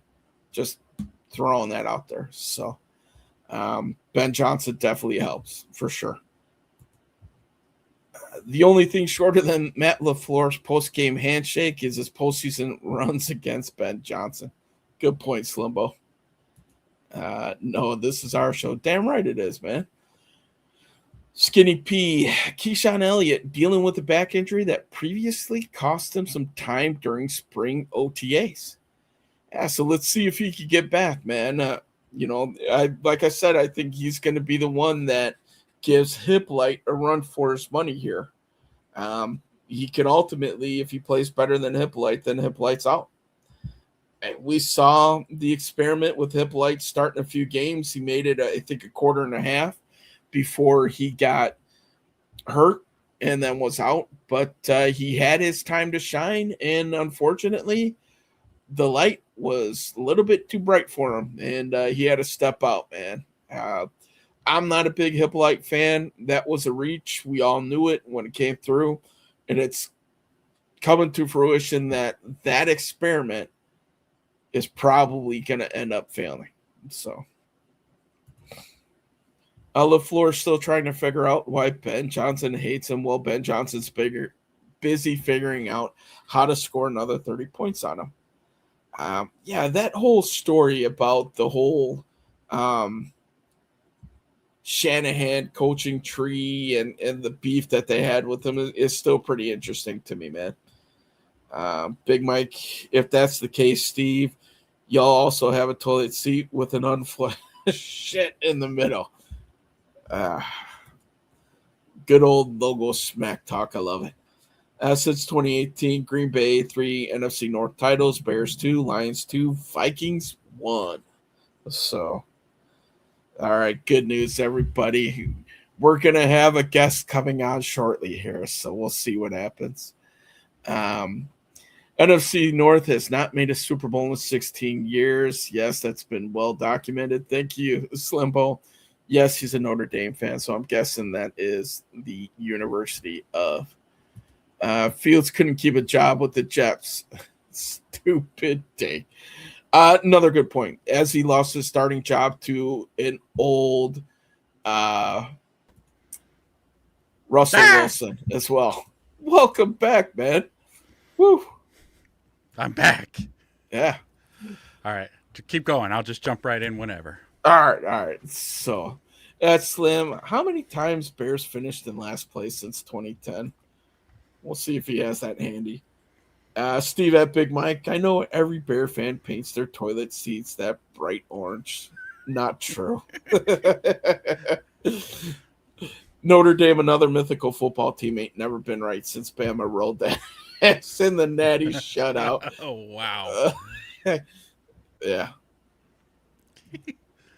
Field was never 58% completion. So you missed it. Damien's in here saying that Fields, why we think Caleb was better than Fields. And I haven't had time to really unwrap that one. And I don't think that we need to, quite honestly. I mean, if you want to give it a quick 30 seconds to warm up the old pipes again, feel free. Yeah, go ahead. I mean, just as a pure passer, he's better than him. When you see the arm talent, it is. I mean, it's just you could see it with your eyes if you've watched football enough that as a pure passer, which the quarterback position asks you to be, he's way better than Fields. Now, athletically, Justin was a freak. 6'3", 220-something, and runs a 4.4. Dude was a battling ram, an absolute specimen running with the ball. But as a pocket passer, as doing all those extras, the improvisational stuff and arm angles and all that, they're not even, they're light years apart from each other. That's it. Yeah, pretty straightforward. As a actual quarterback, Caleb is a better all-around quarterback in every aspect, except maybe top-line speed. I'll give Fields that. But throwing, reading a defense, checking into the correct place, knowing where to go with the ball. I mean, you look at it, Damien, you said that Fields never had an offensive line. Was Field ever sacked 68 times? No. Or was he sacked 68 times and threw for 3,500 yards still? No. Did Fields ever make it over 2,500 yards? He might have gotten 3,000 one time. But I doubt that. Yeah. I'd have to pull that up. It's tough. Yeah. Man. He's back. Yeah. What happened, man? You had to jiggle the cord? Did you trip over the power? Basically. Yeah. It's just everything. I just need to reset everything. I don't know why. It was really weird. Yeah. Reset my computer, reset the router. Good to go. All right, man. Next step was hitting it with a big hammer, huh? That was what was coming next. I wanted the Bears to draft Notre Dame safety Xavier Watts. I said he was the best safety I've watched in college since Ed Reed. Watts, two-time unanimous All-American. Watts, as a rookie, 95 tackles, 6 takeaways with 5 picks. So we'll let you kind of get caught up. Well, the Jets are cursed. Even Aaron Rodgers had trouble on that ultra cursed team. That is true. Mitch Trubisky was the best backup the Bears have ever drafted. Don Barrett Ezra probably prayed to his Dan Campbell statue in his kitchen and his computer. Pop back. My prayers were answered by Dan Campbell statue. Like what was it? Joe Boo Joe from Boo. Major League. Yes, that's what I have. I have a little Dan Campbell Joe Boo. Okay. Damien. Name a damn QB that's not name it that has had a permanent job with the Jets. Wow. You got to go back a long time. Chad Pennington, maybe? That's the guy. And then maybe Testaverde before him. Mark Sanchez with the butt fumble. Oh, Mark Sanchez maybe a little bit. They were terrible. They've been terrible for so long. Yes. Since Namath. After that, after Joe Namath, that was it. Yeah. Hey, Vinny, good to see you, man. Thanks for coming. Welcome. Thanks. Thank you, sir. Thank you, Vinny. Nah, bro. Packers fans are because we are relevant. Bears fans are now coming out of hibernation since over a flu season. Come on, let's be real. Did you change your avatar, Steve? You're rocking Notre Dame right now? Yeah. All right. So Fields has never 58% completion. Ezra, the Packers fans invaded the chat. I see that. I see. I walked into quite the cheese trap here. Yeah. That's okay. I love cheese. Damien. Damien's got some serious Caleb, hate going on, man. And we know Damien's a good dude, right? He's just... He is. He's guarded. I remember his existential...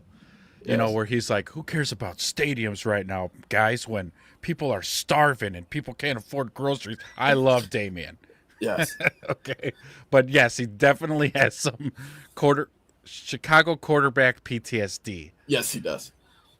What do you mean Caleb can't throw from inside the pocket? Baby, that's what he does. That's half of his game. The other half is rolling out and doing all the extra stuff. He absolutely can throw from the pocket, man. Go to YouTube, watch one of those condensed games, and then rethink that question one more time, Damien. That's your homework for this week. Damien, it's okay, bro. We're going to be okay. Don't worry about it. Damien, at the end of this year, man, he's going to pop on here. His new avatar is going to be the Caleb Jumpman or a Madden 27 or whatever number that we're on cover for his. We see you, Damien. It's okay, bro. It's okay. He really loved him some Fields. I didn't say highlights, Jimmy. I said the condensed games. Come on, dude. Act like you know what I'm talking about. You know, a condensed game, they cut out all the huddle time and they cut out commercials. It's every snap, Jimmy. Yeah. He thinks I said watch highlights. That's not what I said. Watch the condensed games. Caleb was it's every snap. Yeah. Oh, God, Jimmy, you're going to kill me. Stolzy kind of bringing up the drops. Yeah. Rome's got to get that stuff fixed, man. Let's be honest. Yeah. No, you're delusional, stuck in the past. Packers don't have a Hall of Fame quarterback anymore. Agreed. Jordan Love ain't making it to the Hall of Fame. Sorry, guys. Just facts. Packers have not won a Super Bowl since 2010. Bears never had a Hall of Fame QB. Huh. Want to keep going. Huh. Oh. Yeah, I'd be honest with you. If I had back-to-back Hall of Fame QBs and only 2 Super Bowls, I would be probably pretty pissed too. A little angry. A little salty. So, yeah. Yep. Fields didn't start for Ohio State, but won one college football playoff game and rolled that to the 2nd overall pick.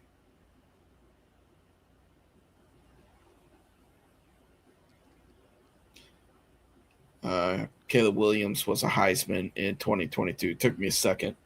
That kind of froze on that one a bit. Huseman. Yes. That's so. Yeah, Fields is a typical Ohio State quarterback. Name me an Ohio State quarterback that has lit up the league. Some of you guys might say C.J. Stroud. Stroud is probably jury's the best still one. out on C.J. Stroud. The right? jury is still out, but up to this point, he's probably the best one. Probably. And you think of all these great Ohio State quarterbacks that have come out, and they're just trash in the NFL. Garbage. Just fact. Yeah. The list goes on and on and on. And the Bears have more overall Hall of Famers, yeah. Mm-hmm. Mark Sanchez had an okay run with the Jets till he ran into his own player. Yep, the butt fumble. Bears haven't won a Super Bowl since '85, and you weren't even born. Want to keep going? I was. Yes. Again, I was already like 6 or 7 years old. Yeah. Watched that game, as a matter of fact, in person. Not in person, on TV. I watched it on TV. With the old console TV, had to readjust the rabbit ears. I agree, man. That Super Bowl is starting to get a little stale, eh? But yeah, definitely tired of talking about it. It's time for a new one. Yeah, agreed. So, can we speak about the past? All we want if we're Packer fans that can only speak to ego and denial. Sad. Now the Bears have a team to compete with. This division is going to be a fist fight, man. We're going to see it. It is. Hell, Bears ain't never the guy at QB. Bears fans are very self-aware. Yes, we talk about it all the time. Mm-hmm. Yeah. Big Mike. I don't think you watched one game last year, Damien. I mean, Damien. If you're questioning Caleb's ability to throw from the pocket, you definitely didn't watch much Bears. Slumbo thinks Kyler Gordon's floor is 0 picks, 0 sacks, 30 tackles. Ceiling's 3 picks, 2 sacks with 80 tackles. Okay. I'd give him more than 2 sacks because Dennis Allen loves blitzing him, and so I'd give him like 5. Yeah. Irrelevant Packer fans in here trying to be relevant. Go watch we didn't say that, Jimmy. And Vinny, congrats on 21 viewers. There were 28 when I first came in, so they were like, "Ezra's back, let's go, leave." Great. This asshole's back. 8 people left when I came back. Yeah. When you dropped out, probably the Book of Ezra feed went down too, huh? Well, I don't know. That's on Twitter, so I didn't look at those numbers. Watch Caleb on 3rd down. Okay, Damien's here. I'm not a Caleb hater. I'm just fucking tired of people calling him the guy before he started playing in the damn league. Well, that's what they do, though, right? When guys come out of college, you hear the word, he's generational talent. He's the next best thing since sliced bread. Well, Caleb came out of college highly touted. That's, And then us as damaged Bears fans and not had seen good quarterback play ever, we're also skeptical of like, I have to see it before I start to believe it. And just, again, some people want to see it for longer before they'll buy in. Like, I bought in after last year. After seeing him with Ben and what we did last year, I'm like, okay, yeah, this is the guy. He's our guy. I don't know if he's the guy, but he's our guy. And we'll rock with him until we don't anymore. Well, we talked about it before the show, didn't we? I mean, Caleb coming out was considered generational talent. Might not have been the most polished quarterback coming out in that draft, but probably had the most upside, right? Is that a fair statement to say? Yep. What were some of the other previous quote-unquote generational talents that came out at QB? We were talking about it, right? So, yeah, the one. Yeah, Andrew Luck. Who since then, between Andrew Luck and Caleb Williams, have come out and was considered to be a generational talent at QB. Patrick Mahomes did not have that moniker, right? Nobody had. Josh Allen, definitely not. He was a wild card coming out of Wyoming. I don't think anybody would consider Bo Nix a generational talent.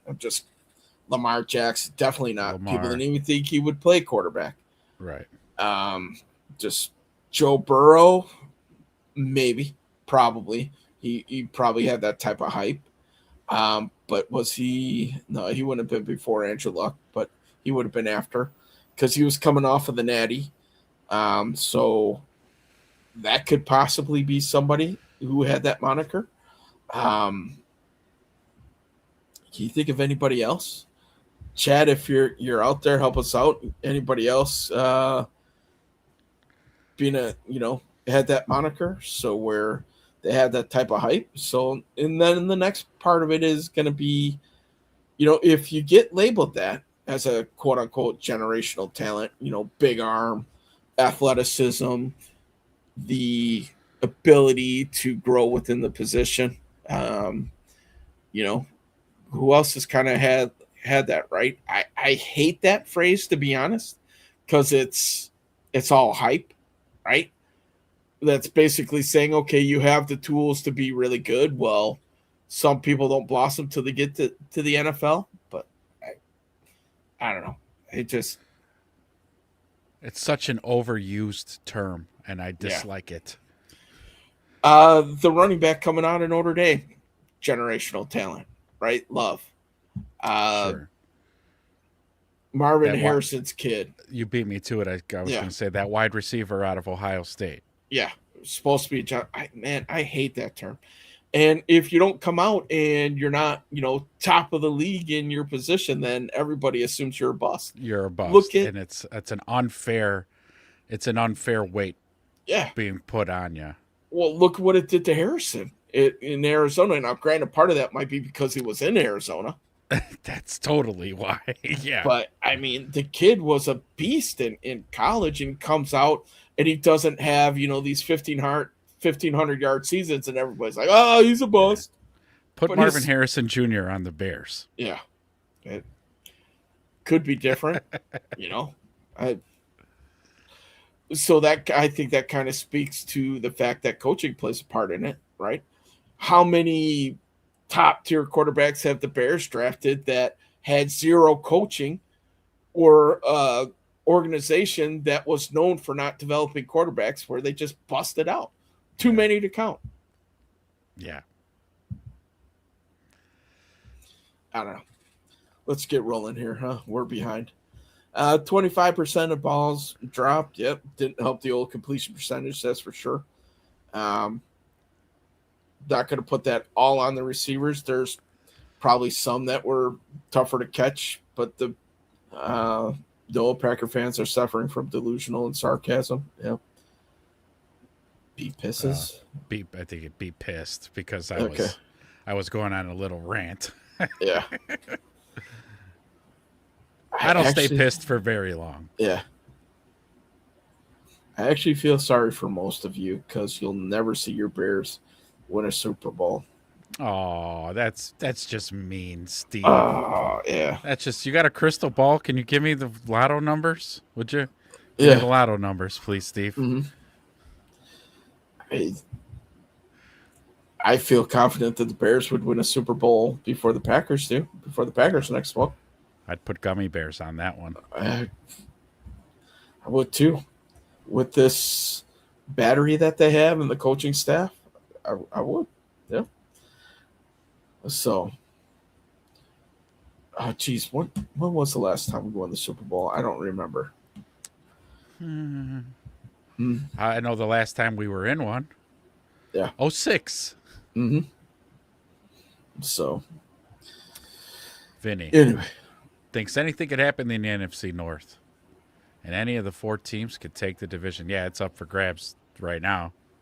As the season goes on, it'll start to take shape. But we all get to just talk our shit right now. Appreciate you guys for popping in and dropping all your talking shit points. Because we have ours too. Exactly.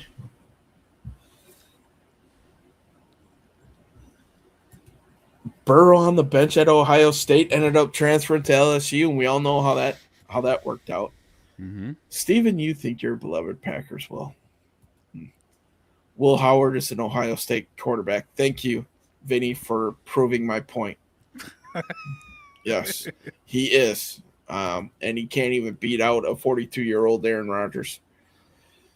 Caleb throws the ball too hard sometimes to throws, not to throw a pick, which makes some of his throws off target, lowers his completion percentage. Ohio State does not teach any quarterbacks between the ears. It's all just straight. In college, you can win on straight talent. Coaching doesn't matter as much, quite honestly. You could buy the best players and the best talent, and you're going to be better than most teams. And unfortunately, with the NIL, it's made it even worse. And I don't want to get on a tangent on that. It's one of the reasons why I stopped watching college football. It's brutal.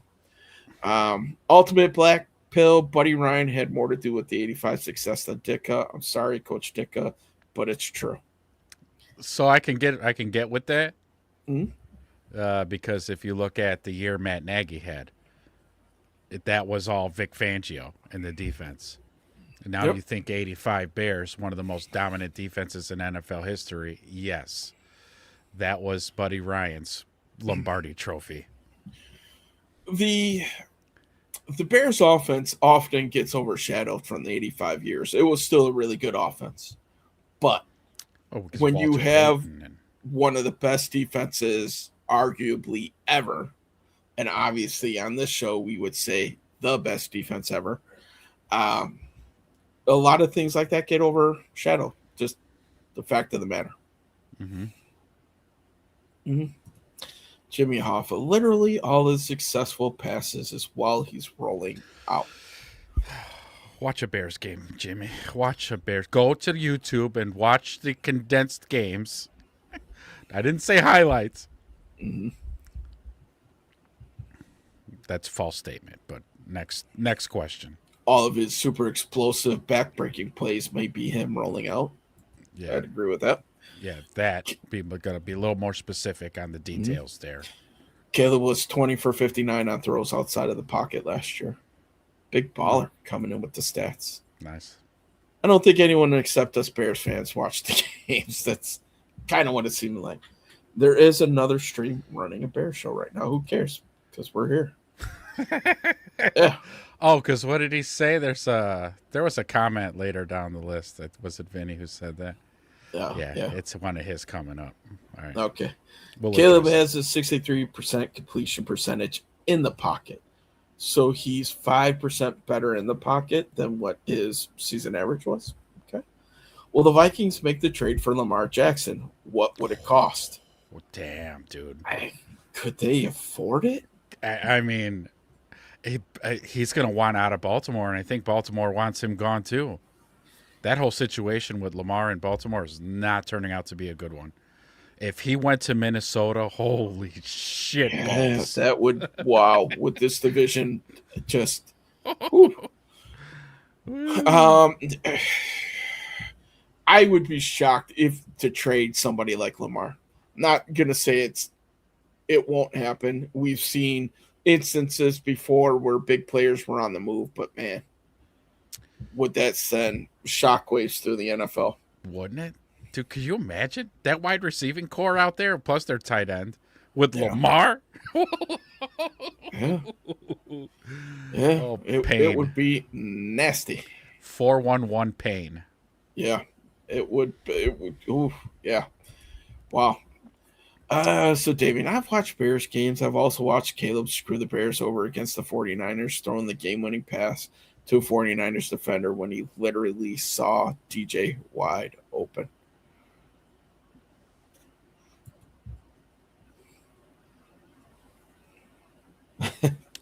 I'd have to rethink that highlight.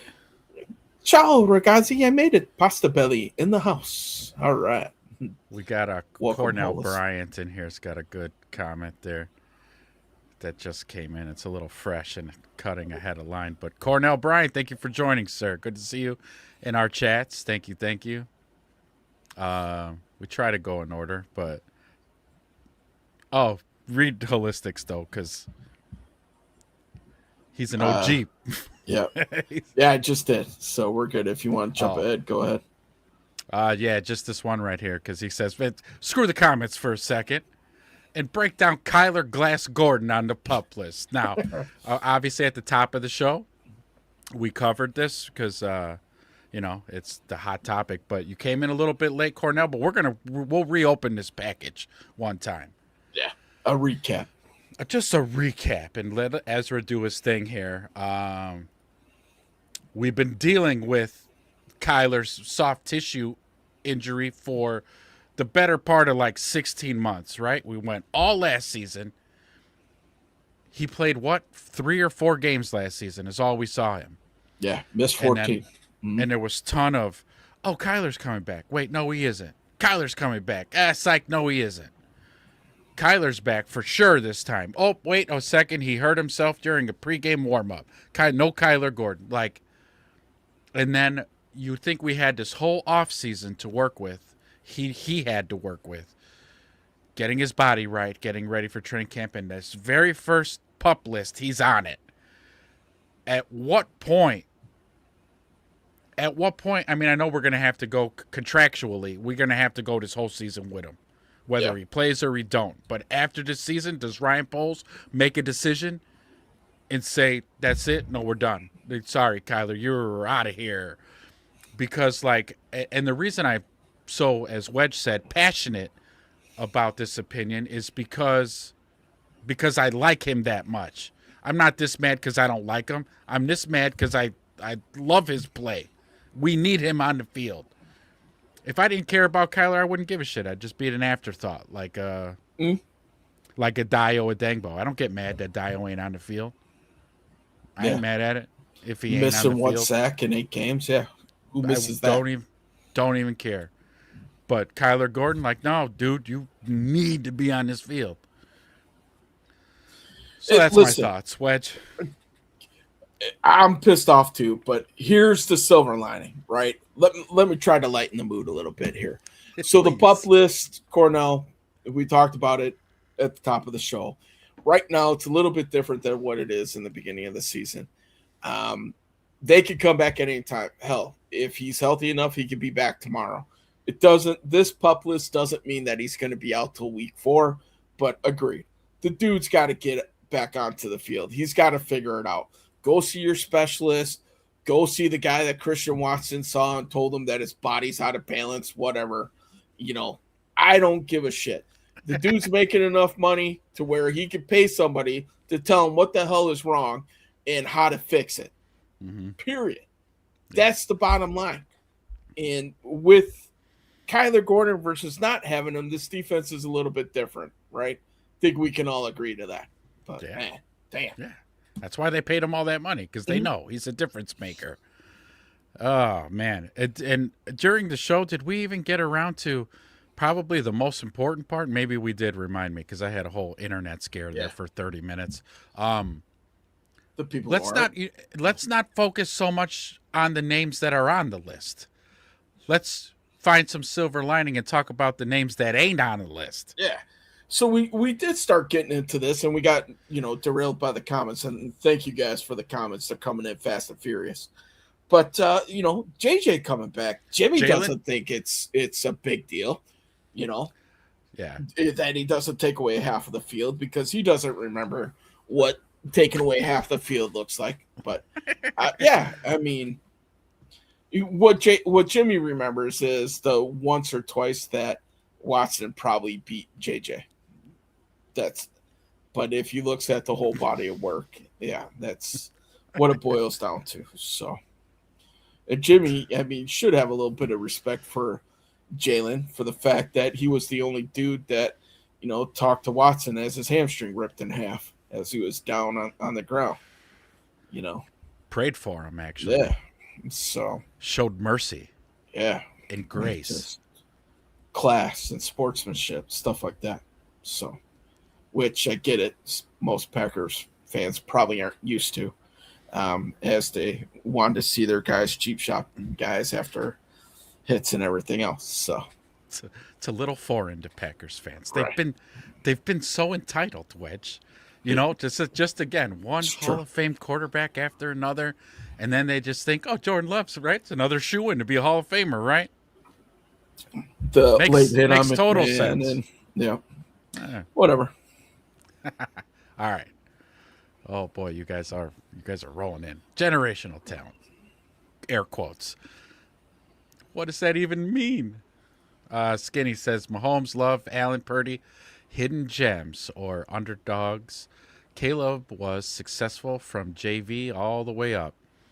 It was criminal what Flus and Shane Walsh did. They should actually be tried in the court of law for coaching malpractice. Those were dark days. Kyler Murray was labeled generation. That's what I mean about the term being used so just loosely. Let's do away with the term generational talent. There's no such thing. How long do you have to be a football fan and watch football to know that a kid can just look like a generational talent coming out of college and then suck ass in the NFL? Yeah.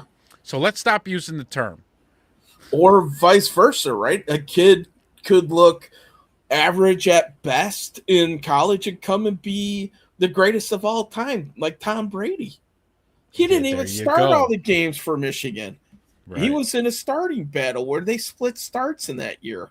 That was the best person to pick. I was going to say Max Crosby, who was picked in the 4th or 5th round, and now look at him. I mean, let's just go to arguably the best quarterback of all time. Aaron Rodgers was a one-of-a-kind talent, yes. But, boy, that draft night was a long one for him, wasn't it? Unbelievable what happened to him. Wow.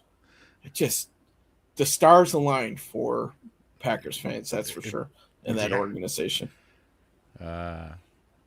Jimmy says, we're still using that in 2026? That's the generational talent? Yeah, we need to stop using that. Steve said that's Ian Premer, five-star tight end committed to Notre Dame. Oh, that's your avatar there. Yeah. Okay, that's who that is. Notre Dame, like a tight end factory. Mm-hmm. Notre Dame, yeah? Yeah. Big Ten, now known for tight end U. Notre Dame should join the Big Ten, but yes. Oh, yeah. So, yeah, I'm sorry. I just think that they're part of the Big Ten because I don't know. They're in the heart of the Midwest. It's smack dab in between 6 Big Ten teams. Yeah. Jeez Louise. All right. Aaron Rodgers in his prime was way better than Jordan Love. Yeah. Well, not even a contest there. Aaron Rodgers was in his prime was better than all quarterbacks. Right up there with Tom Brady. That's how badass fucking Aaron Rodgers was in his prime. Mid-level Aaron Rodgers was better than Jordan Love is right now. I don't just think keeping that's it real, baby. Outrageous take. I mean, come on. I think most people would agree. Aaron Rodgers in his prime was better than Brett Favre. I would also agree with that. Mm-hmm. Far less interceptions coming from Aaron Rodgers. Aaron Rodgers gave me lots of all Bears fans. Mm-hmm. All of us were just cursing Aaron Rodgers. Skinny. And guess what, Green Bay? Caleb is compared to Aaron Rodgers every day by the NFL analysts I've listened to. Again, that's whose game Caleb modeled his game after. Yep. And not a bad inspiration, right? Because again, Aaron Rodgers in his prime, fantastic. Yeah. Prime Rodgers greater than prime Favre. True. Big Mike, love to hate watcher. I loved to hate watch Rodgers. Boy, get that out of there. Yeah. He was awesome in his prime. Loved to hate watch him. I hate watching him. The toughest thing for me, man, is when he was in his prime. I literally worked 2 blocks away from Lambeau Field, and he would come into my work all the time. And the thing that really pissed me off about him is not only was he a great quarterback, he was actually a pretty good dude. He was a nice guy. Yeah, and I was like, you asshole. I fucking hate you even more. Yeah, he would sign autographs for my staff. and stuff like that. Yeah, we saw all the players coming through. The one player who I really wanted to see come through was Charles Woodson, and he never did. But back in the day, I saw Rodgers. Hell, I have a picture of his MVP Camaro sitting out in the parking lot of my work, and we made a sign for it to put on there, the red convertible MVP Camaro. I actually touched it. So, yeah. And, I mean, he was he's a pretty good dude. I packaged all of his Christmas presents to his family. Like, he was really friendly with the staff. This was before the ayahuasca and dark retreat days. This was, NFC championship game. And I think I might have told you this story before, but I was working that week before the championship game, and Aaron Rodgers FedEx something to Jay Cutler. Yeah. Yeah. And I still, to this day, want to know what the hell he sent them. But ayahuasca. Maybe a pack of smokes. I don't know. So, 6-pack. Yeah, who knows? But yeah, interesting. But yeah, back in the day, man, he was a good guy too. Ever since, he's kind of turned into somebody who's a little bit out there. But no, so I like that actually. So after he left Green Bay, I started to like him because I can let go now because he can't hurt me anymore. And so, but when I found out he was doing the trips to South America to do the ayahuasca and dark retreats, I'm like, oh, I like this guy now because I'm into that shit. You know, eating shrooms and doing all that good stuff, exploring the space, if you will. Good for Aaron Rodgers. Good for him. Anyways, the new Holistic says Prime Caleb will be better than Prime Rodgers. Prime Caleb will be Rodgers 3.0. That is lofty, and I'm here for it. Yes, I will be all for it. I'll be excitingly watching that come to fruition, we hope. But it's a wait and see. We're trying to run a show here. We're going to give you a little bit more reserved than that. Yeah. We think he's really good, and we like the trajectory he's on. Let's just wait and see, and let's play this just one game at a time. Vinny, Bears fans out of nowhere started making live streams after last season. I hope you're not referring to us, sir. Yeah. Wow. I feel attacked. I feel attacked right here. Mind you, we started this last season. Okay. Right about the Raiders game. Yeah. We did have plans to do this the year before, but unfortunately, my working situation, I was on the road 4 out of 5 days in the week, or 7, I guess. But so we couldn't quite get it together. But last year we finally did. Yeah. But unless you're talking about new content creators who started, say, a couple months ago or at the end of last season started, then fine. I'm with you, Vinny. Yeah, Bears are the hot topic right now. And if you're from Chicago and you are a Bears fan, makes sense. Get on the internet and talk about the Bears. Why wouldn't you? Jimmy, 1 year success, by the way. Big Mike, yeah, but there's this one stream worth watching, Vinny, and you're on it. That's right. The whole 1 year success thing. Yeah. Okay. We don't have 6 years of his play to be able to pull from. No. We only have 2. Yeah. Okay, so the leap from year 1 to year 2 was pretty great. And year 2 to 3, loading, right? The bar is loading on the bottom. We're at like 3% right now. Right. And you can't help but to be excited. You can't blame Bears fans for not being excited. Now, you do have your fair share of Bears fans who are way reserved, like got their top button tight, that won't give Caleb any credit. And, that's fine too. But for the rest of us who are just fanatics for the Bears, we're going to be excited. Come on. Yeah. Don't hate. Okay? You can have your laughs all season and tell us, I told you so. And I know you guys will. But then on the vice versa, though, if Don't be scared. We had some people on the show in the past during last season who were around every week until we beat them, and then they disappeared and never came back. So don't you Packers fans do that. You show up here and get your comeuppance. Yeah. Dave Baker being the big one. Yeah. Talking all that shit before that playoff game, and we invited him back. Win, lose, or draw. Yeah. Somebody disappeared. Yeah, ghosted us. So, and we have no choice but to go live every Wednesday and Sunday, and then after each game, we have no choice. We're going to be here. Don't you run. Yeah, Don't I you think run. These guys that we have are reals. They won't disappear when their team gets shellacked. So, I get that vibe from these Packers fans here. These are OGs. They're not running from nothing. They'll take their lumps. Guaranteeing success and growth is godly. Well, thank you. I do feel as if we're a higher paid show. Well, the Pope is from Chicago, so that's true. So maybe that has something to do with it. Mm-hmm. Big Mike, just like Ryan Clark, the rest of the NFC North will be crying like little bitches. What a thing. What a thing that is. Way to go, McAfee. Thanks for getting them all fired. Seriously, jeez Louise. They cleared house. Well, think about Pat McAfee's staff. He's got like 15 guys that he's got to pay. I wish one day we're going to have a nice big set like that. All right, let's see. Noah, like Packers don't have live streams. I'm sure there's plenty. Yeah, we showed them all crashing out.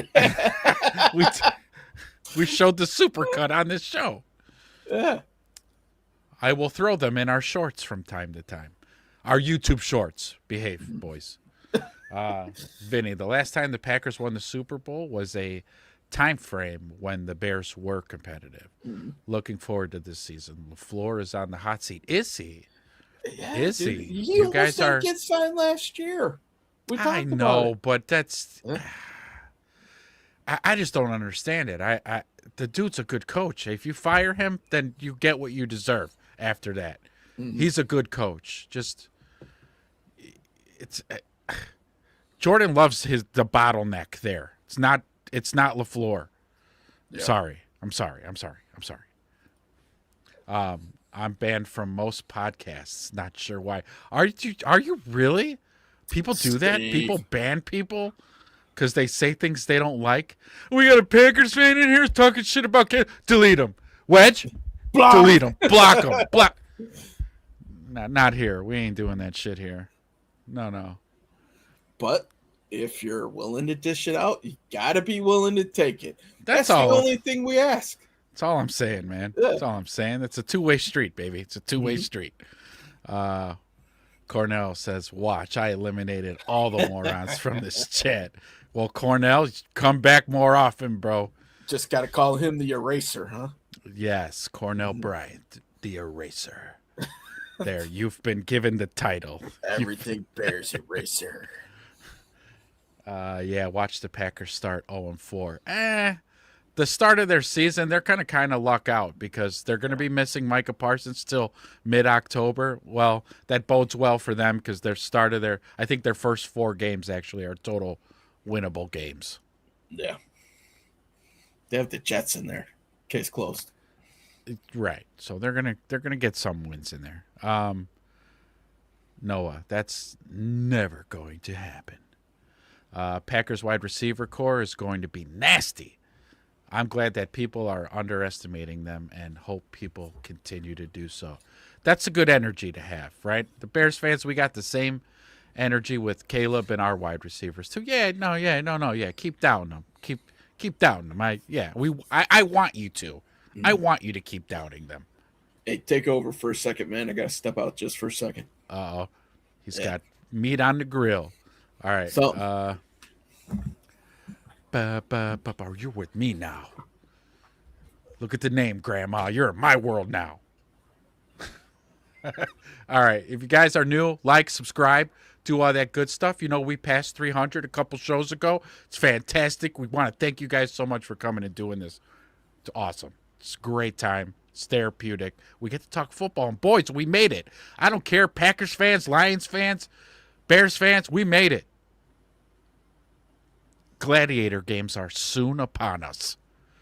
Big Mike, Vikings can trade the midget 9, and hear me out, all rights to the greatest meme ever created. I love that shit. That is classic. And then when you can morph other quarterbacks' faces on his, that's freaking amazing. Donnie at Cornell, classic polls. Pick Gordon, Brisker, etc. You act surprised. Look at Don. Ryan Poles isn't a fortune teller. He doesn't know that he's going to give one of his guys some big contract and then the guy's going to be injury prone after that. The kid didn't show injury proneness before that. It's just suspiciously after he gets his bag that, you know, because you see that far too often in the NFL. Player gets his bag and then all of a sudden, I don't know, man, my back and shit. I ain't, you know, you get that. And I don't want to think that of Kyler. It's just suspiciously looking that way. Right. Prove us wrong. Right. Yeah, don't let that be the narrative, Kyler. Yeah. Here. Who's Kyler Gordon? I'm sorry. I don't know. If you guys want to know, check out one of our shorts. He's on a milk carton. Man, we did that to him mid-season. We were on his ass about that. And then here it is, continuing on. It's like, oh my God. Let's see. Kyler Gordon played 3 games last season. Thank you, Vinny.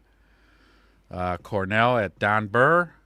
Better than Brad Holmes drafting the all-convicts team. Yeah. A lot of felonies in the NFC North this offseason. It's Detroit, boys. It's Detroit. True. Although we live in a glass house. We're Chicago. Okay, yeah. So there's Detroit would have been a great backdrop for the new GTA, but I think they lost out. So would have Chicago, though, honestly. Chicago would be an awesome setting for. Imagine cruising through the south side, you know, the link on one side. Hell yeah, dude. Wild Hundreds. Got to do some missions in the Wild Hundreds. Right. Love it. Pulling up to like some Harold's Chicken or something like that. Oh, dude, now you see, they should do that. GTA 7, okay? Bookmark that for GTA 7. It's Chicago. Mm-hmm. Noah, the Packers wide receiver core looks like a bunch of pieces just thrown together. Very untested. I think the wide receiver room in Green Bay has a lot to prove this season. Sure. So they can get that stank off of their wide receiver room. I think they're going to rely heavily on the tight end room. And if that running game's not there, tight end and run game, I think is going to be the backbone of the Packers offense. And if for some reason Josh Jacobs continues to break down and Tucker Kraft, you know, has a setback or something, it'll be an uphill battle. I'm not going to say, you know, they got some talent over there, but you know, it's same. It's with everybody, man. If you stay healthy, you got a shot. If not, then your depth gets into question, and you'll see how you do, man. Right. That's what we play the game for. Yeah.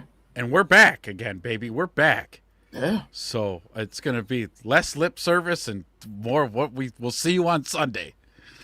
Let's see, Steve. I think Jetta will be a Raider and George Pickens will be a Giant or a Raider if Jetta isn't a Raider. Yeah, he's going to want that, dude. If Kyler Murray stinks up the joint, he's going to absolutely be like, get me the fuck out of here right now. Yeah. I want to go to Chicago. Chicago's gonna be like, we don't have money. Yeah, sorry, we don't have Jetta kind of money. Let's see. TJ Edwards has a minor muscle strain. Yeah, I saw that. Yeah. Non-football injury. Come on, TJ. Come on, man. Coming back from that broken leg, I was a little bit surprised that he was taking place in the OTAs, but a good sign. A little long in the tooth. He's not the exact speed mold, but the dude has been the consummate pro. Still can play at a high level. Yeah. You know, I think that hit that he had on Willis, just stuffing him short where Willis fumbles, on fourth down. That was a huge play, but man, yep. Yeah, dude's just an absolute football player. Mm-hmm.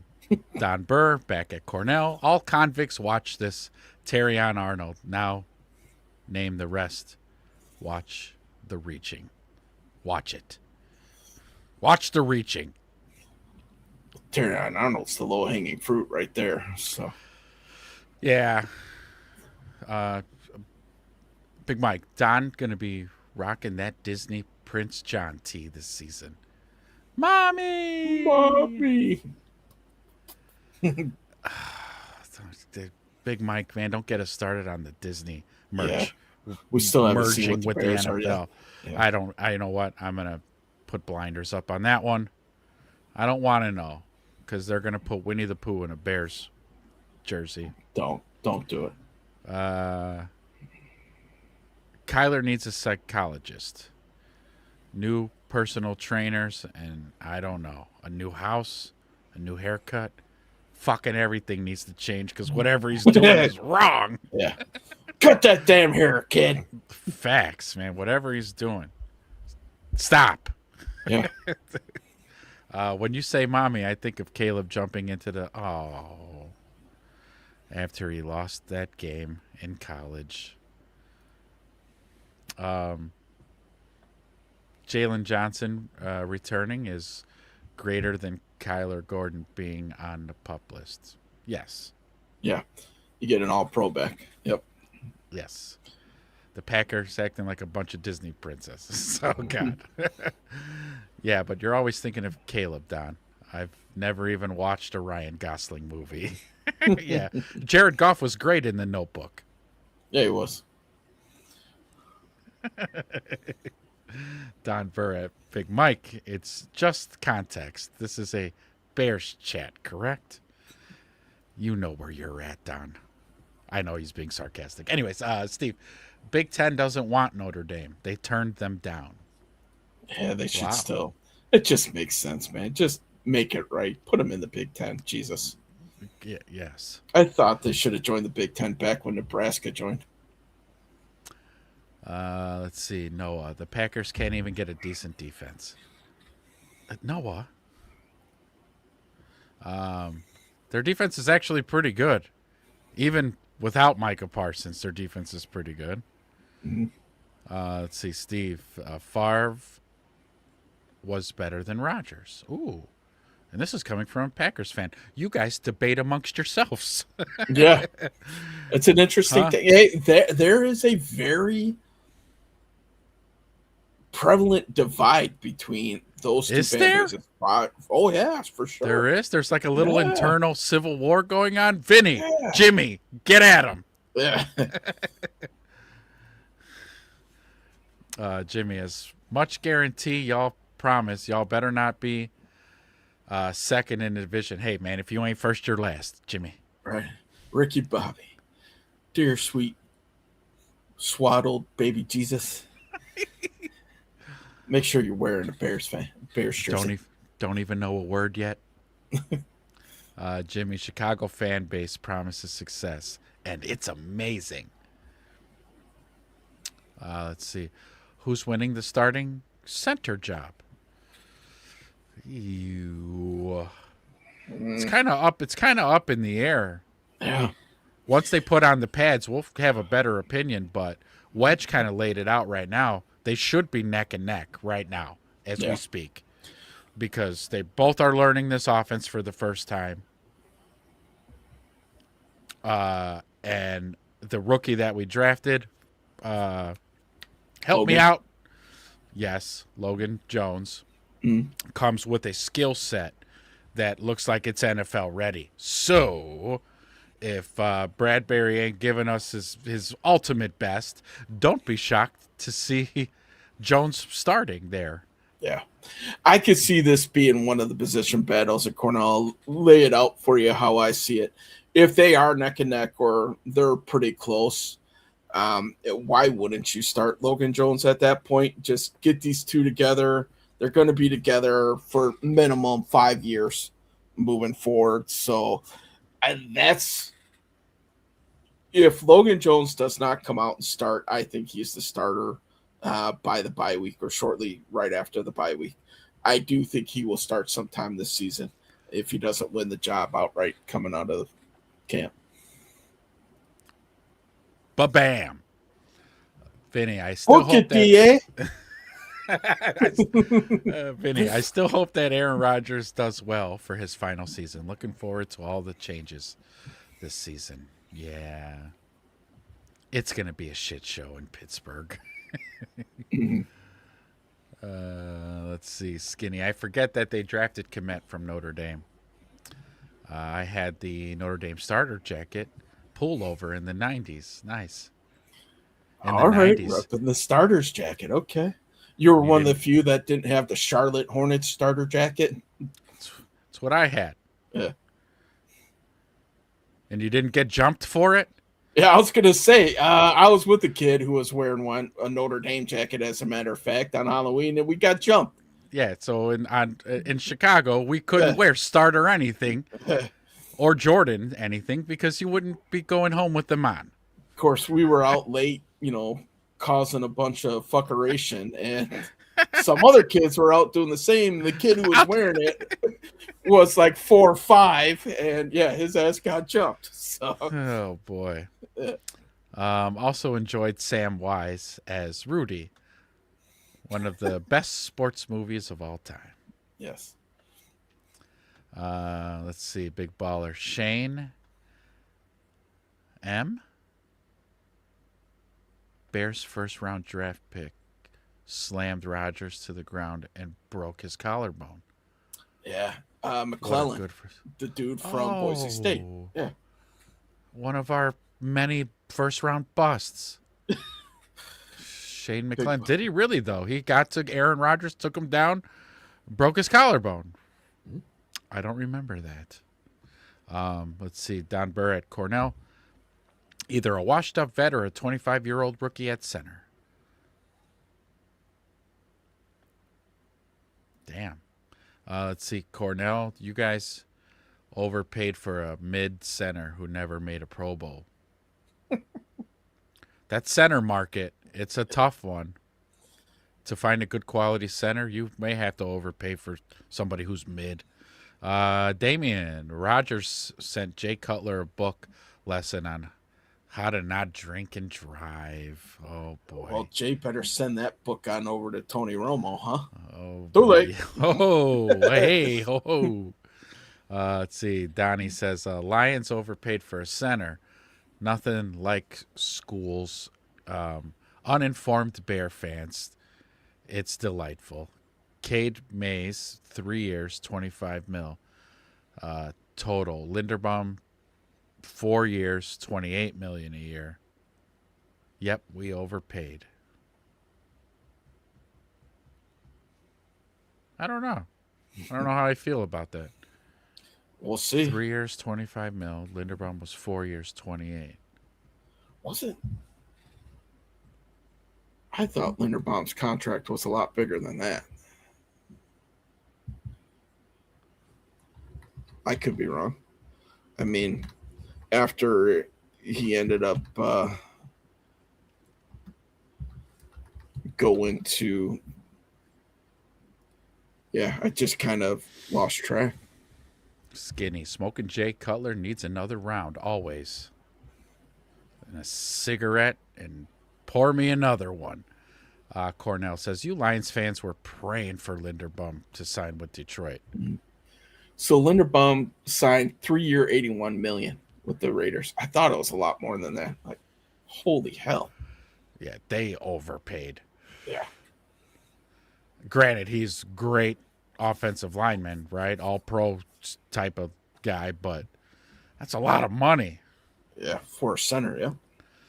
They kind of needed it, though. You look at their situation. They got a young quarterback who... Their offensive line was complete trash. Their offensive line is absolute dumpster fire. Steve says our new center will beat up everyone. Packers got a new center. Yeah. Well, they re-signed Jake Ryan, I think. So we'll see. Which I think he was kind of on the cut line, but they invested in him. Noah said, overhyped Packers fans can't take that. It's our time. None of them can. They're all kind of losing it a little bit, making fun of us. Look at these Bears fans are fucking delusional. Look at these guys. But inside, they're like, I don't know, man. That would suck to have the next Pat Mahomes-ish player in your division. That would suck. Yeah. I wouldn't be too happy if it was, I don't know, say it was the Packers who had Caleb and all this shit I seen Caleb do. I wouldn't be too fucking happy about it either. I'd be like, motherfucker, man. I got to deal with that shit every year now, twice a year. Yeah. Maybe in the playoffs. Cornell, if you know Brad Holmes' track record, he doesn't overpay in free agency like Poles. Draft, develop, resign his own guys, buddy. It's easy to school you. Just enjoy the show. I'm here to defend my Western State heritage. NWA Heavyweight Championship I took from Barry Wynn.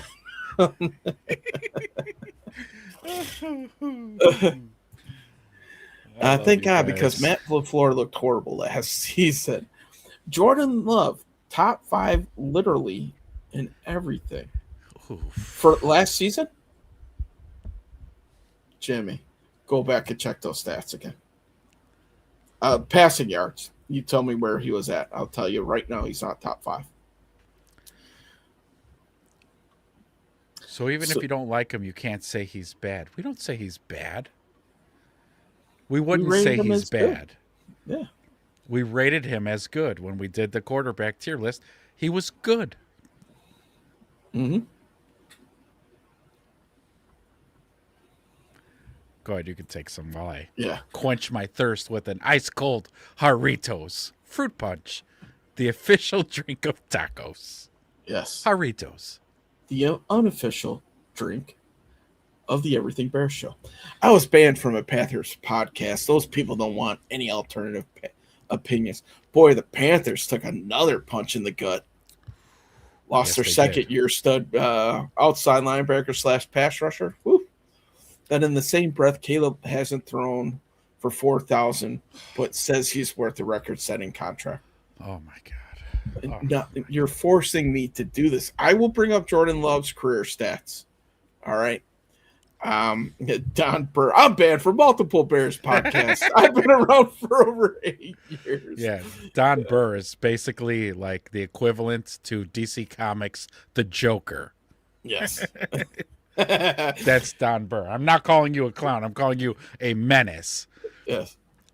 So I could see maybe some podcasters who have like a not thick skin couldn't handle a Don Burr type in their chats. Mm-hmm. We're honored to have Don Burr, even though you are a superb troll. You're the best at what you do, sir.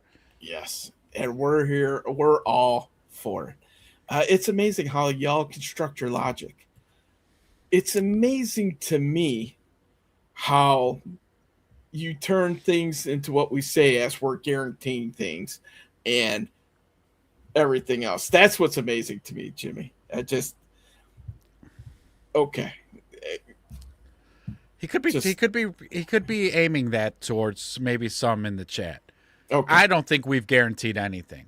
No, I don't think we have either. No. So. Yeah, I mean, we host a show here, and making guarantees is kind of not what you do in these kinds of things. You give speculations and you kind of say what you think is going to happen, but I don't say I'll fucking bet you $1,000 right now that's going to happen. I would never do that. We don't come out and say Caleb Williams is throwing for 4,500 yards. We'll phrase it like this.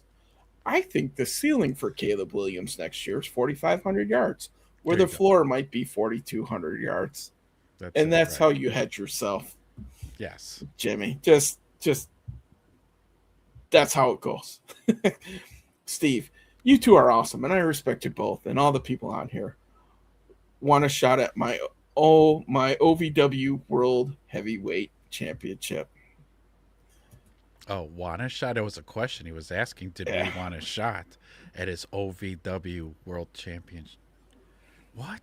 What's OVW, though? That's before I agree to anything. I kind of need to know what that is. Exactly. You know what, Steve? If you go to our description down below and join our Discord, there's other Packers fans in there. Vinny's in there. You could partake in a a segment we want to do. Should I run it? Do you guys want to see it real quick? I don't think they've seen it. All right. I don't know if I have it. Let me see if I still have it. So. Oh, my God. Okay, you guys. Buckle up, boys. Hold on. Can you mute that comment? Yeah. All right.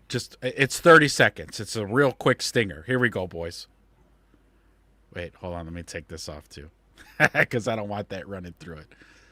From the football capital of the Midwest, it's America's favorite test of football knowledge, featuring your hosts, Ezra and Wedge. Tonight, contestants will battle the clock, survive impossible questions, and attempt the unthinkable to prove once and for all, are you smarter than a Packers fan? And now, put your hands together for the hosts, Ezra and Wedge. All right. Now, if you want to get into a battle of NFL trivia, and so let us know. Join the Discord and let us know. Like, yeah, we'll pin you up against another person from the chat who wants to be in it, or you can go against one of the final bosses, where it's just a trivia show on NFL questions. Mm-hmm. A little centered around the Bears because this is the Everything Bears show, but there will be peppered in NFL knowledge and trivia. But okay, sorry about that. Had to show that. No, you're good. Who the fuck is Jimmy Hoffa? Still trying to figure it out. Where is Jimmy Hoffa? That's the question. Yes, where is he? This is technically the last Sunday without football, boys. Yeah. And why is he here? Jimmy is a Packers fan. He's on plenty of Bears podcasts, so he's just making the rounds. Yeah. Ryan Poles drafted Patrick Mahomes, who has 3 Super Bowl wins, Don. Giving a salute. Hey-o. Steve, you are a hell of a heel. We need him, right? What? Yeah. Ryan Poles drafted Patrick Mahomes. Yeah, okay. Packers receivers do what they want to the Chicago secondary. Ooh. Same wide receiver that do what they want every time they play in Chicago. Ravens want Justin Jefferson, and Vikings want Lamar and Zay Flowers, I believe. That would be one hell of a trade, huh? See, no matter how much Jimmy may disagree with us, he's right. We're amazing. Thank you. Appreciate it. Ryan Poles drafted Patrick Mahomes, Don. Okay. Noah. Same receiver core that's been cooking Chicago secondary since they've all been in the league. Kush. Welcome. Kush, buddy. that's our man. What's up? Thank you for dropping in. Yeah. Good Thoughts on the here. Lions' schedule? Half of their games are non-playoff teams. I'm still confident in our Bears, but I'm a bit concerned. Yeah. Hey, this is what I'm going to say, man. When it comes to the schedule, we project all this stuff on who's got the toughest, who's got the weakest, but all these teams change, like Vinny says, multiple times over and over and over. All these teams change, so we don't know who's going to be good, who's going to be bad, who's going to be mid, man.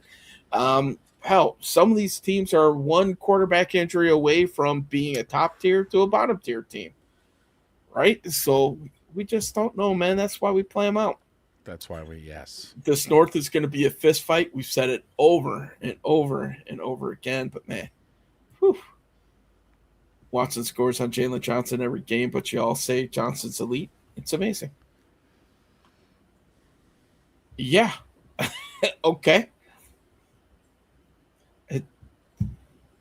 Facts are facts. In terms of our chances to win the division again, spoiler, Karan will win the starting left tackle job. Cornell. Damn. Karan Amagaji? Bold prediction. You heard it here first, man. Cornell says it, dude. You know what? That position for me is so wide open that, you know what? If he does win, good. You earned it.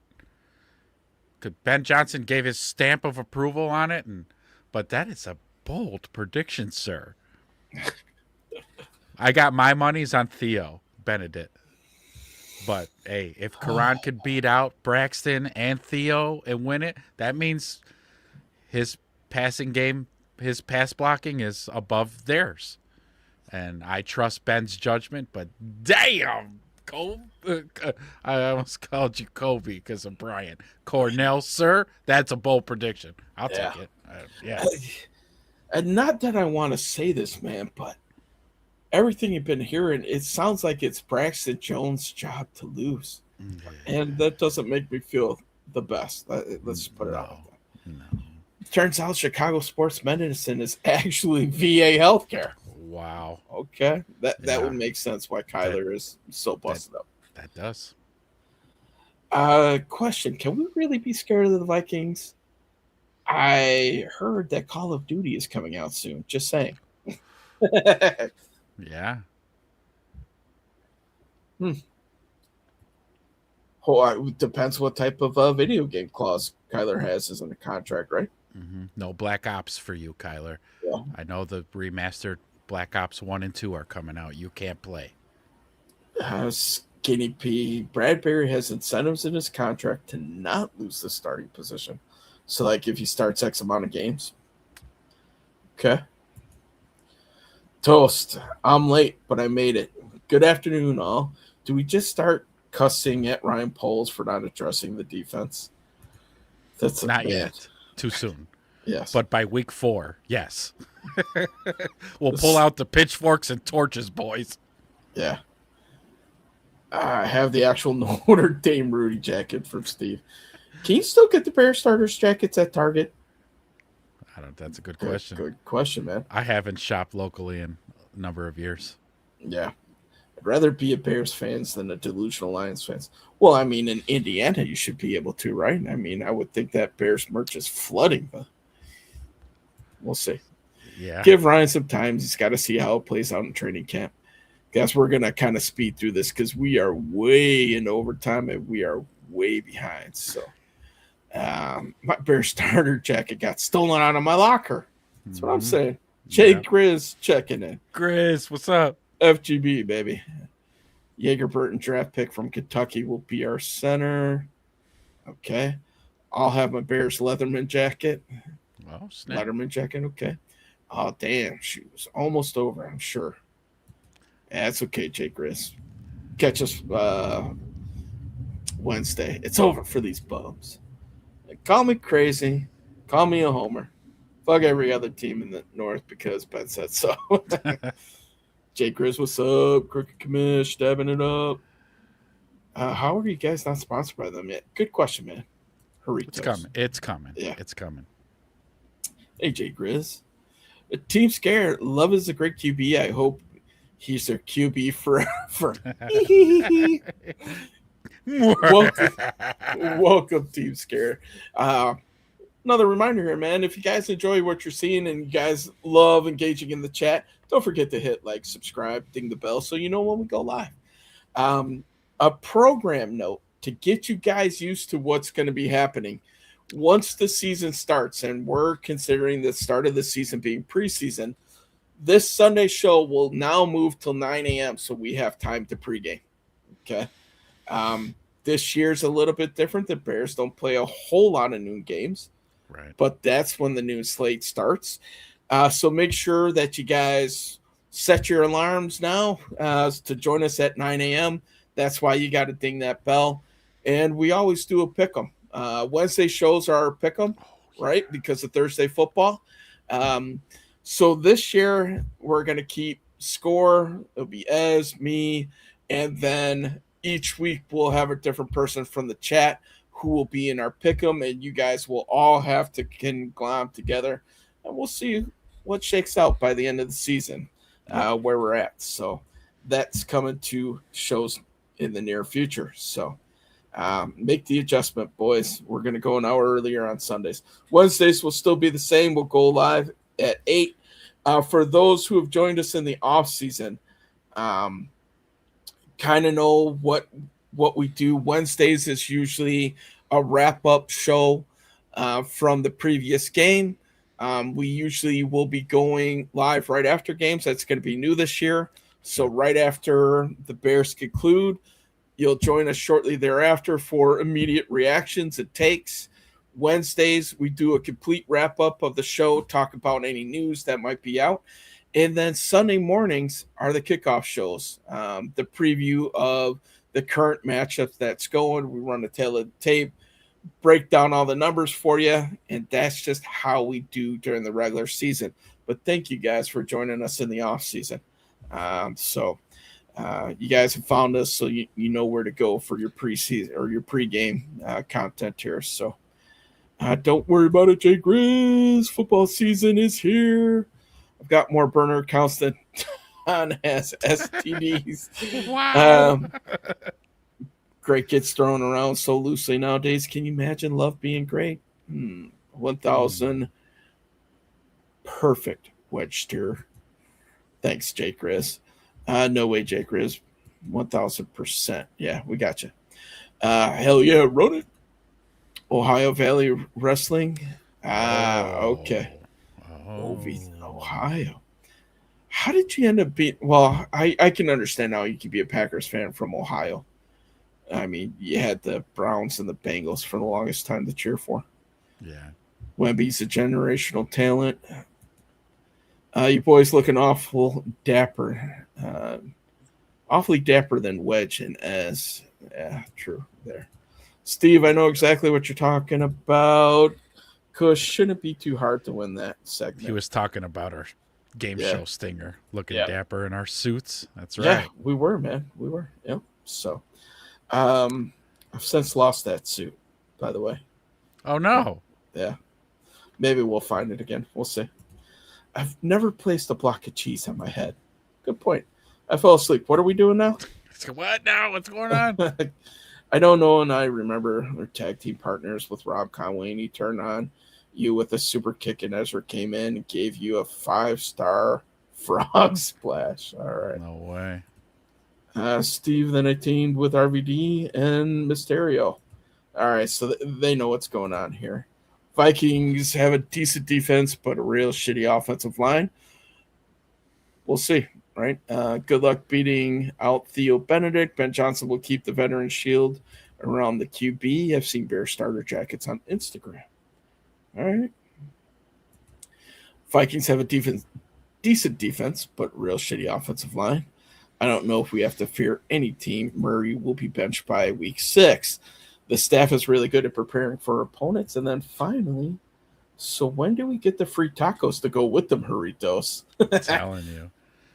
If we get the Jarrito sponsorship, we're going to have to plan some big tailgating pregame thing when Wedge and I link up and do our tailgate show from Soldier Field, whether it's in downtown Chicago or that one's far out. Yeah.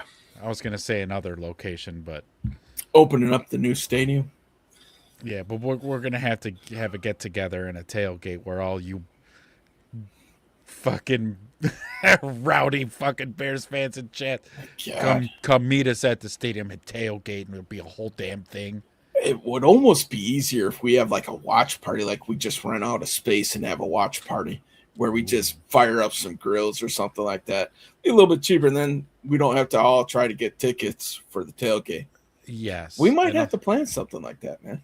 I like that idea, Wedge. Yeah. We'll just get a big watch party going. So, wow. All right. Wow, that was a good one. That was an absolute banger of a show. You boys showed out today, boy. You guys showed out today. 2 hours and 45 minutes. Oh, wait. Man. I'm almost out of hurry. Same here. Just perfect timing. All out. Yeah. Just about Joe Boo all needs out. a refill. Big Mike, you know how we do. This song's for you, brother. Thank you guys for showing up so much. Again, if you're new, like, subscribe. Don't forget to join Discord. And boys, before you leave, hit that thumbs up before you take off out of here. And we'll see you guys Wednesday. Yes, sir. It's back. Football is back. We come alive.